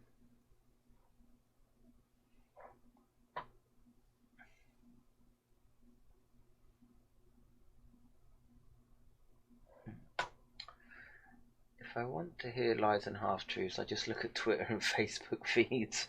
People think they're sharing the whole truth, but it's a gossip mill. Yeah, true.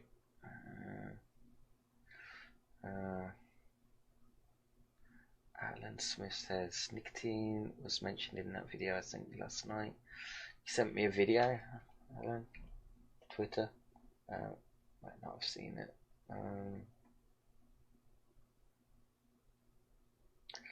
This has been half the problem. Media presenting emerging info as near definite. Yes, for sure, that's been the problem.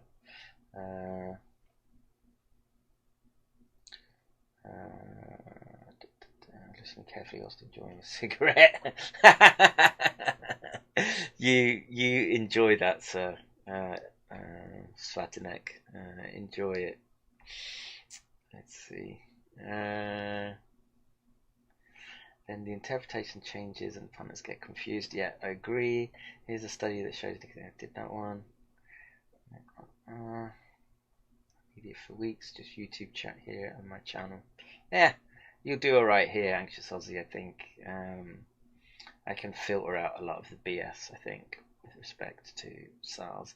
Another one I hear from people is, my immune system will protect me. Right, that's a good one. It will. Can kill you as well. I'm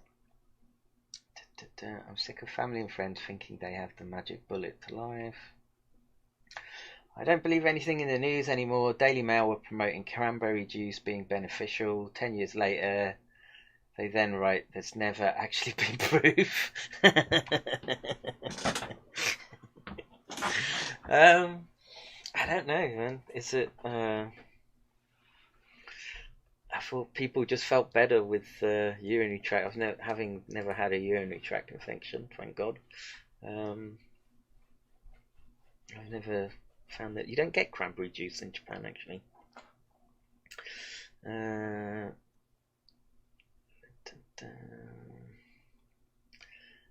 I'm a heavy smoker and I get influenza or colds maybe once every 4 or 5 years.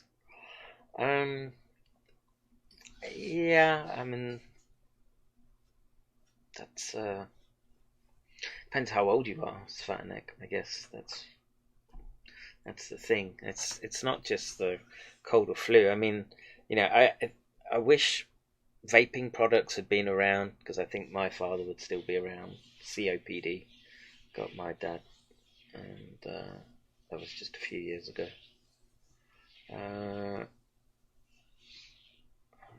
Meg Left says you have to give up your citizenship and not identify as a person, which makes you a sub-corporation of the state corporation. I don't think they can do that.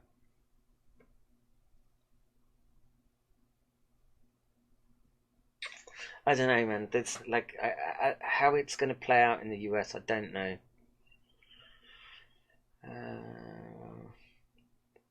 Many are going to become more religious. I'm afraid that is an exemption. There's been challenged lately too. Preprint on meta smoking and the risk of COVID-19 in a large observational population study says, conclusion, the risk of infection by COVID-19 appears to be reduced by half among current smokers. Yeah, there you go, Svatnik. Like I say, you enjoy that freedom torch, sir. So it says I get ridiculous allergies like today. The air in the mall was killing me. Waiting to pick up my glasses and everyone looks at you funny. If you're sneezing. Massachusetts in 1905, the state law was a $5 fine if you refused to take the vaccine. Probably the reason it's only $5. Yeah. He says, went into KFC last night. I'm not sorry that I wasn't wearing a mask. There was a fire door open. Pretty sure if I had coughed, anything would have went out of it. Anything could have come into. No one told you to leave, Owen. Yeah, I mean, again, look, masks aren't this panacea, right? They're a way of sort of hedging your bets. And I would, like I say, I wear one when I go into a store. If I'm out walking about, I don't. If we're in the countryside, I mean, I took a bunch of video. I need to get on top of that. My results with GoPros have been disappointing so far, though, so I haven't found anything compelling with respect to footage, I'm afraid. I could just what I was thinking of doing was just like making a Dropbox available or something if you want to see, and that way I can just sort of dump stuff into Dropbox of just where I've tried to use the GoPros, and you can have a look for it. Maybe you find something of interest. I don't know.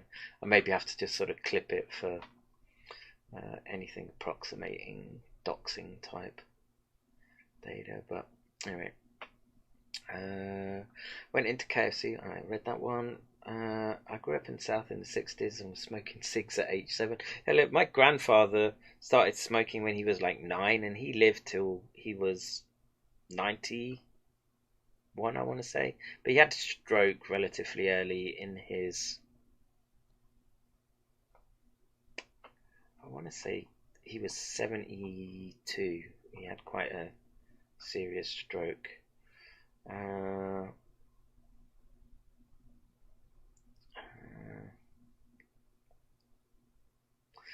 I mean, most shops are actually saying they can't force shoppers to wear masks. They can't enforce the laws, so they don't. Yeah, but they have the right to refuse service. So that would be that, I guess. So Walmart and all the big stores can do that. In Australia, children who haven't had their shots are not eligible for the childcare subsidy. Sets a precedent. Oh, yeah, it would. A lot of stuff happened 100 years ago people have no clue about, all insisting we have never shut borders or cities down before. They insist they are right when they are asking grandma to prove them wrong. That's a truism. I think they're going to do a vaccine attack on schools, e.g. there's been an outbreak in the school, the children can't come home unless they get a vaccine. Some dirty psychological attack. Maybe. Man aged 30 died in Victoria. Liz Weiner says, in Spain we get €100 fine for not wearing a mask in public, even walking down the beach. Yeah, Spain got hammered though. I can give myself a break. I had surgery today. I did. Which surgery was that? In Spain we get €100 fine for that. How long is holiday for? I want to say they have 2 weeks summer break. The fact that schools stop parents from going into the school with their kids says it all. It's a way of coming between parent and child.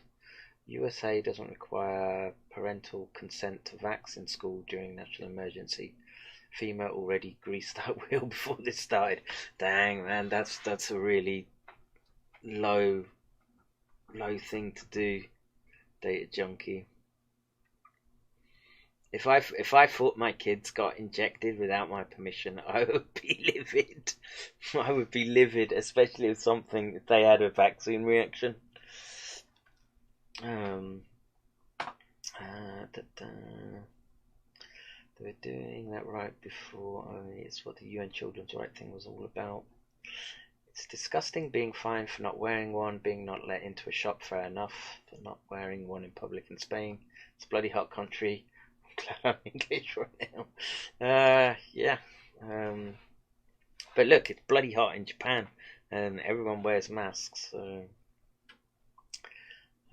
they literally claim parental rights in school during national emergency, which we are under. Yeah, look, I'm like I said at the beginning, the whole premise of like plandemic, which are there,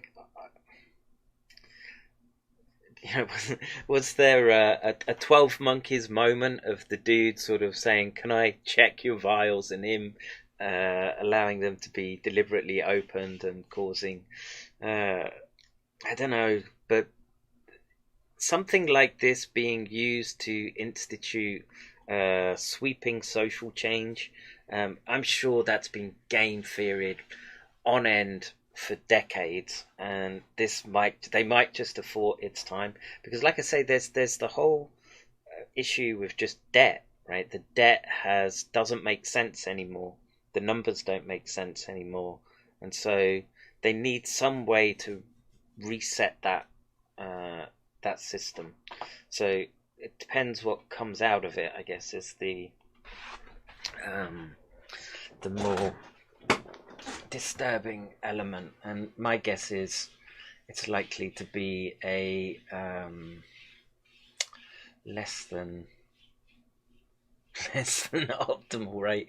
And I'm not going for any vaccine, especially one that they've only tested on a handful of monkeys. Let's go. Someone did research on the masks online. A real experiment showing that it takes away oxygen and it goes dangerously low. No, it doesn't. I'll do that experiment for you right now. What you were looking at was a gas analyzer, not pulse oximeter, and you need one of these to test it properly. Okay.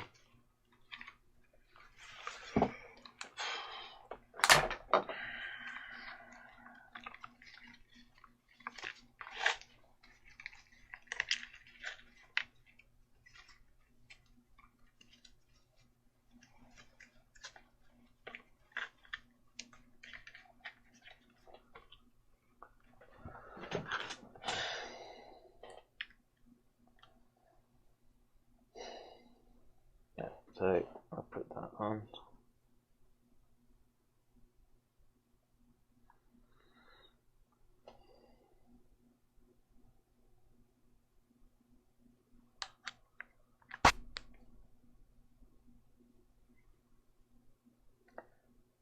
Ah, it's flashing at me.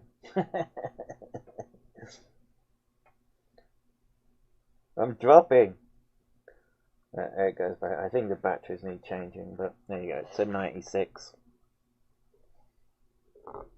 97. I think the batteries are going.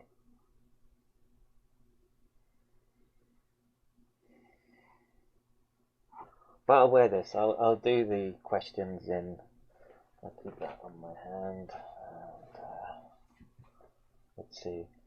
If it were masks with surgeons, then they would have found something by now to replace the mask. I bet they did not mention standing for hours, not eating or peeing in that article, do they?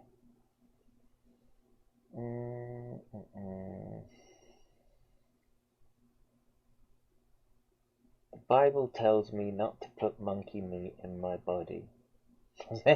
Why does it say that?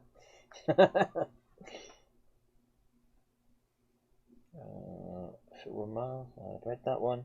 Doctors, nurses, scientists and normies have all uploaded videos demonstrating as much I've done it and showed my daughter. But I'm still at 96. I think my batches are running out on this thing.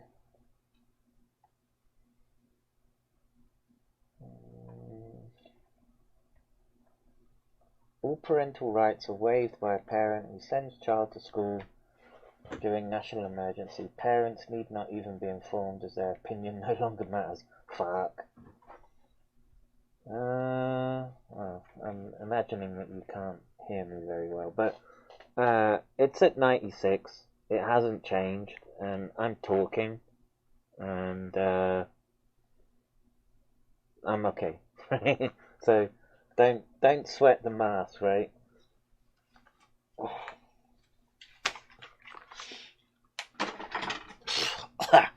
It's full of dust. All right. Let's see. Celestalon read the FEMA documents months ago that empowered the schools and state to take extreme power. The passive consent trap gets used here quite a bit. Data junkie. That's troubling. I believe you, but didn't realise that since I don't have school-age children. Not even passive consent, as they're saying your consent is irrelevant because they now own the property you established as your child. That is scary. I suggested to my state representative to give parents the option to send kids or not at least the first 4 to 5 months by making a plan for online learning too. I see why that's important if, say, a tornado slams into a school, but the documents also apply to immunisation under the emergency, and kids with COVID need it anyways to not get behind while quarantined. Children are not property. Well, their birth certificates are, though, so...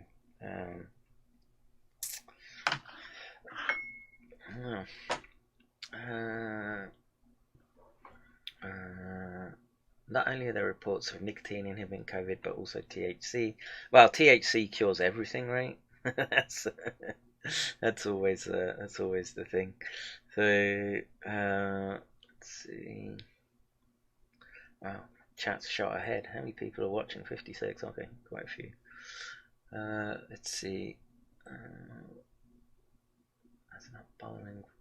Vaping nicotine is 95% safer than cigs. Yeah, James Britt. That's my advice to people: is don't light those freedom torches just yet. But perhaps vaping, if you are a smoker, transition to that.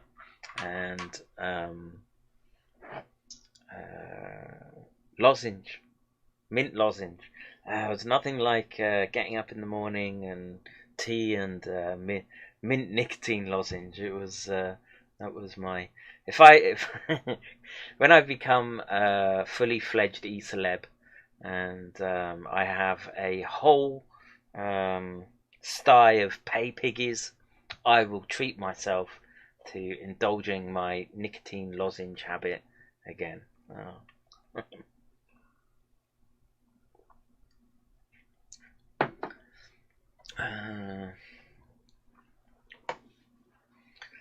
So it looks like the only choices to avoid forced vaccine would be to move from state to state, often flee to the wilderness with your kids, refuse and be dragged to FEMA camps or fight to the death. Yeah, I think in that case there's going to be a lot of fighting to the death. Yes, weed CBD helps protect against the virus. I don't know about that, James, but I wish they could prove that. I would love that for Japan. Please, let that be true.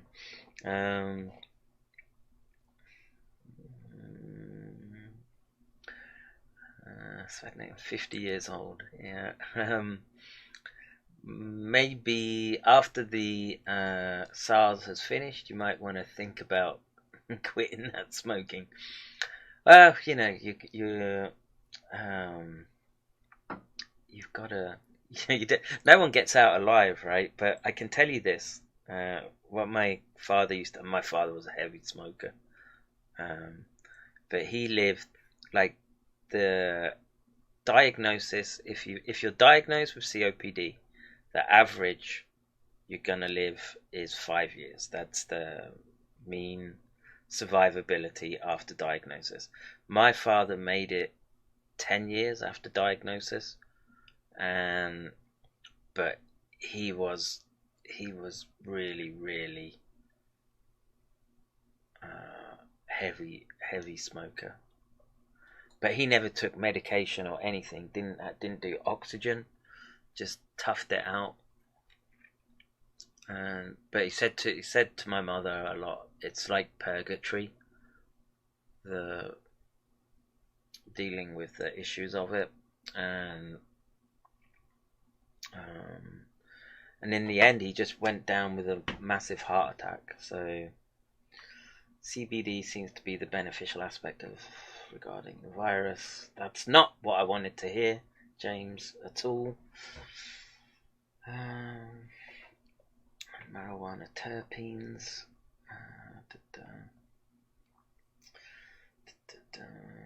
CBD is anti-inflammatory, but also THC reference. It says turmeric, garlic, and ginger root. I think there were less nasty added chemicals in tobacco back in the day. Yeah, I think so. I think a good movie to watch is I can't remember the name of it, but it's got Russell Crowe in it, and he plays a chemist that worked for cigarette companies, and they talk about impact boosting. So they would add ammonia to the cigarette so it would hit your brain quicker.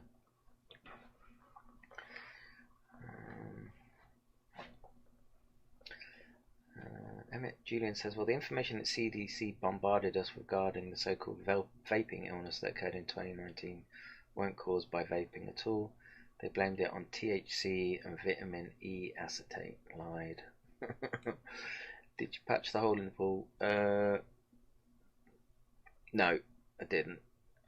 Spent time setting tablets up for kids so they could do educational stuff on them. So I smoke roll your own tobacco. I don't smoke tailor-made. Maybe there's a difference. I mean, my father smoked roll-ups a lot. I don't know. He was just excessive smoker, even though he knew it was bad. AZ Infidel, how you doing? Yeah, it is pretty messed up. They won't enforce mask wearing here because a shop assistant got stabbed for doing so. Okay. Good morning, evening. I think Taylors are more addictive because of the extra preservatives, etc. Yeah. I get my nicotine hit from rollers, but I still crave a Taylor. Used to roll when I was driving.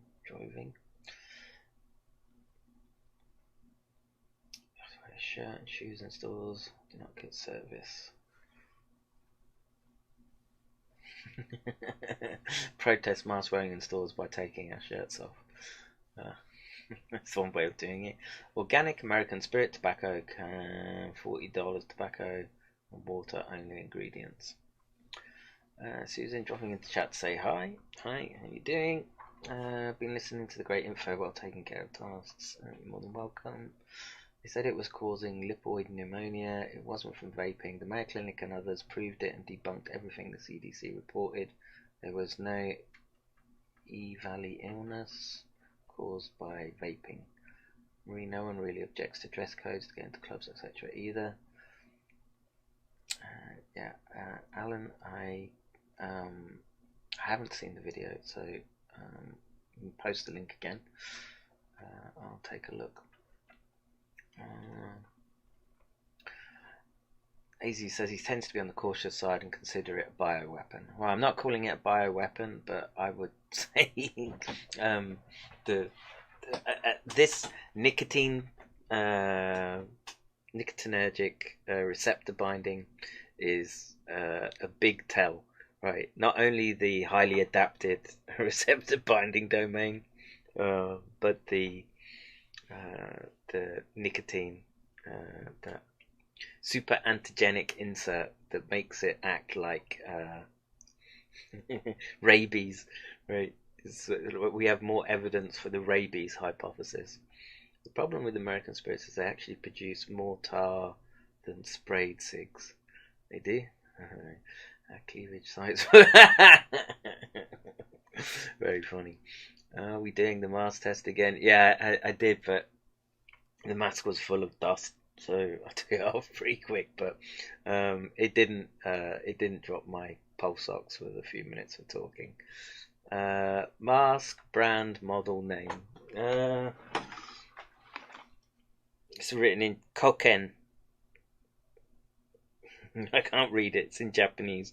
G706.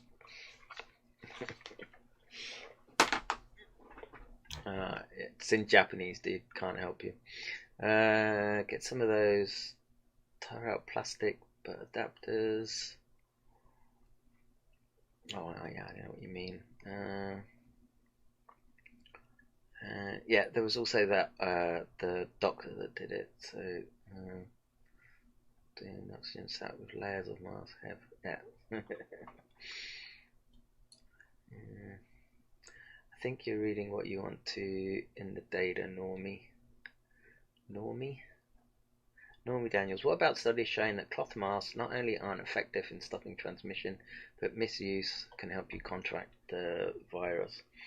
So I know which study you're on about, and that study was retracted. Let me see if I can find it on the Discord.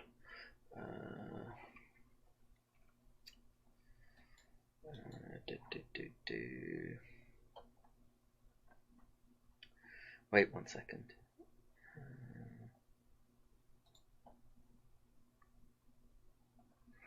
There's a...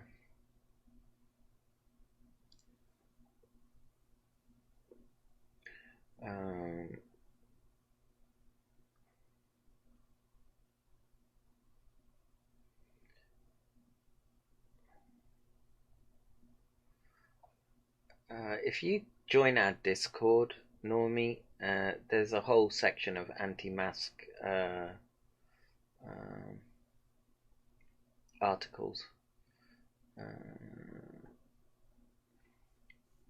and the one I'm thinking of, cloth masks also had significantly higher rates of ILI compared with control arm. Penetration of cloth masks by particles was almost 97%. Conclusions: this study is the first random controlled trial of cloth masks, and the results caution against the use of cloth masks. It's this one, I think. So let's pull that up. Do that again.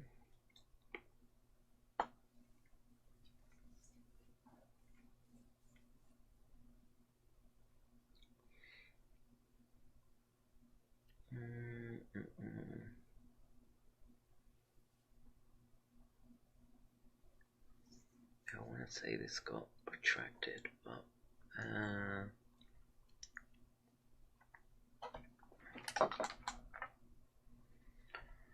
results. The results of all infection outcomes were highest in the cloth mask arm, with the rate of statistically higher in the cloth mask arm.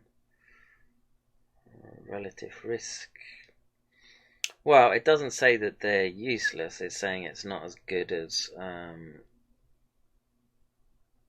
medical masks. And again, with respect to masks, I would say this, right? You only need them when you're around, if you live in crowded places, and if you're in the countryside, I don't think you need them. You don't need them in your house, and you don't need you just want to have it to hand. And my advice would be to get one of those neoprene cycle ones.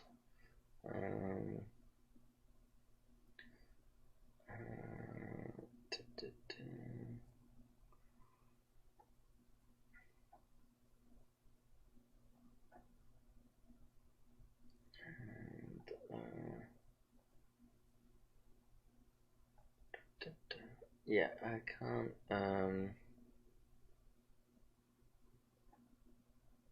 I think it was one of these cases. Just, but join our Discord. There's lots of stuff in there.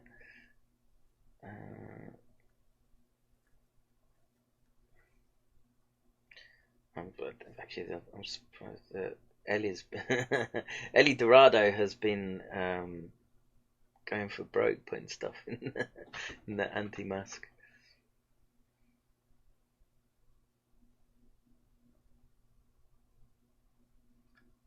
So it has begun. Legal eviction from their home for not wearing a mask. Okay, and I need to sleep, but I've got to watch this.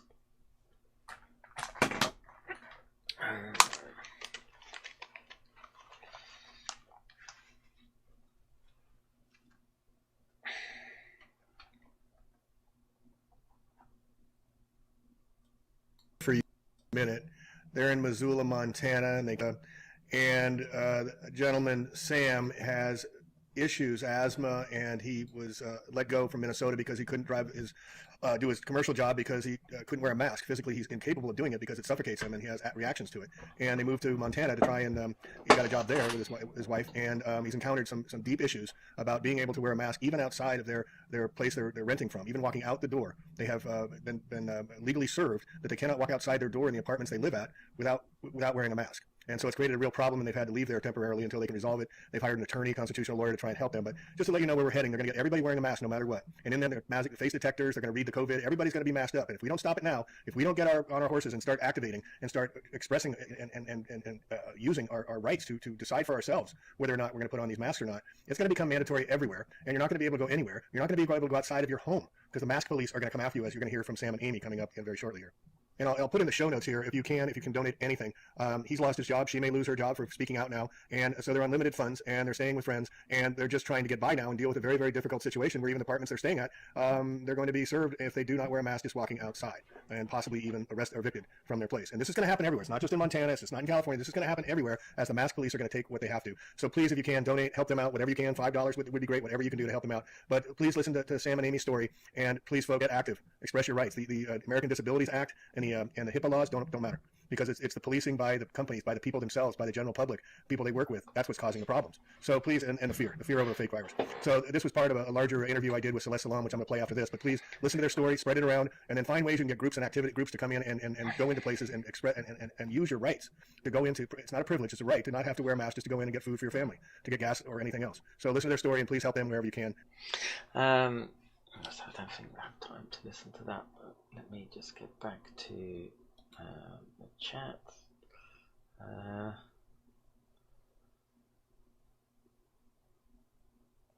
Those purples, that means nicotine lozenge. You can get like mints, right? That's what I used to like. What's worse, the 5G cult or the THC cannabis cures everything cult? 5G cult for sure. Criminals in their 70s still live to 102. I thought tablets were off limits. Well, they've got highly restricted tablets now. So keep an eye on the prices for the masks and cartridges because they fluctuate a ton and frequently. Both went up in price since last night even. Good to see you as well. Okay.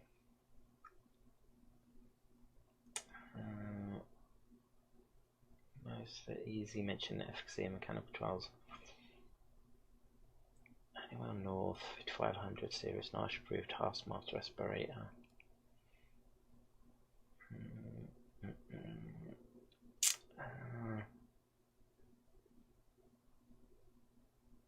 Discord message. I didn't see it, Alan. Sorry. Psalm 666. Don't eat monkey meat or cake vegans.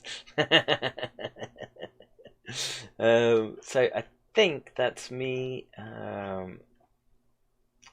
up to date with comments, and I don't think I have anything else to really sort of go over. So it's respectable time. I've done about 2 hours 20 minutes, and so I'm gonna say please consider. Don't give your money to scumbags like Samuel E. Leal with his asthma and mask dodging. Give it to your hard-working, head-injured neuroscientist out here doing his bit for you, keeping you safe, showing you where you can help yourself. And what we did learn is that the SARS spike glycoprotein targets cholinergic neurons, and that's a big deal, folks. And what that means for the brain, I don't know yet, but it's very problematic, very problematic. So it's the beginning of the month. If you guys want to join Patreon, please do. I have a Subscribe Star, PayPal. It's getting a bit late in the day for text to speech, but yeah, I think I will be back hopefully tomorrow. We'll see how things have progressed, and the shooting, or the time for pitchforks and torches approacheth, I think. Before where can I join Discord? We can sort that out for you right away. Give me 1 second.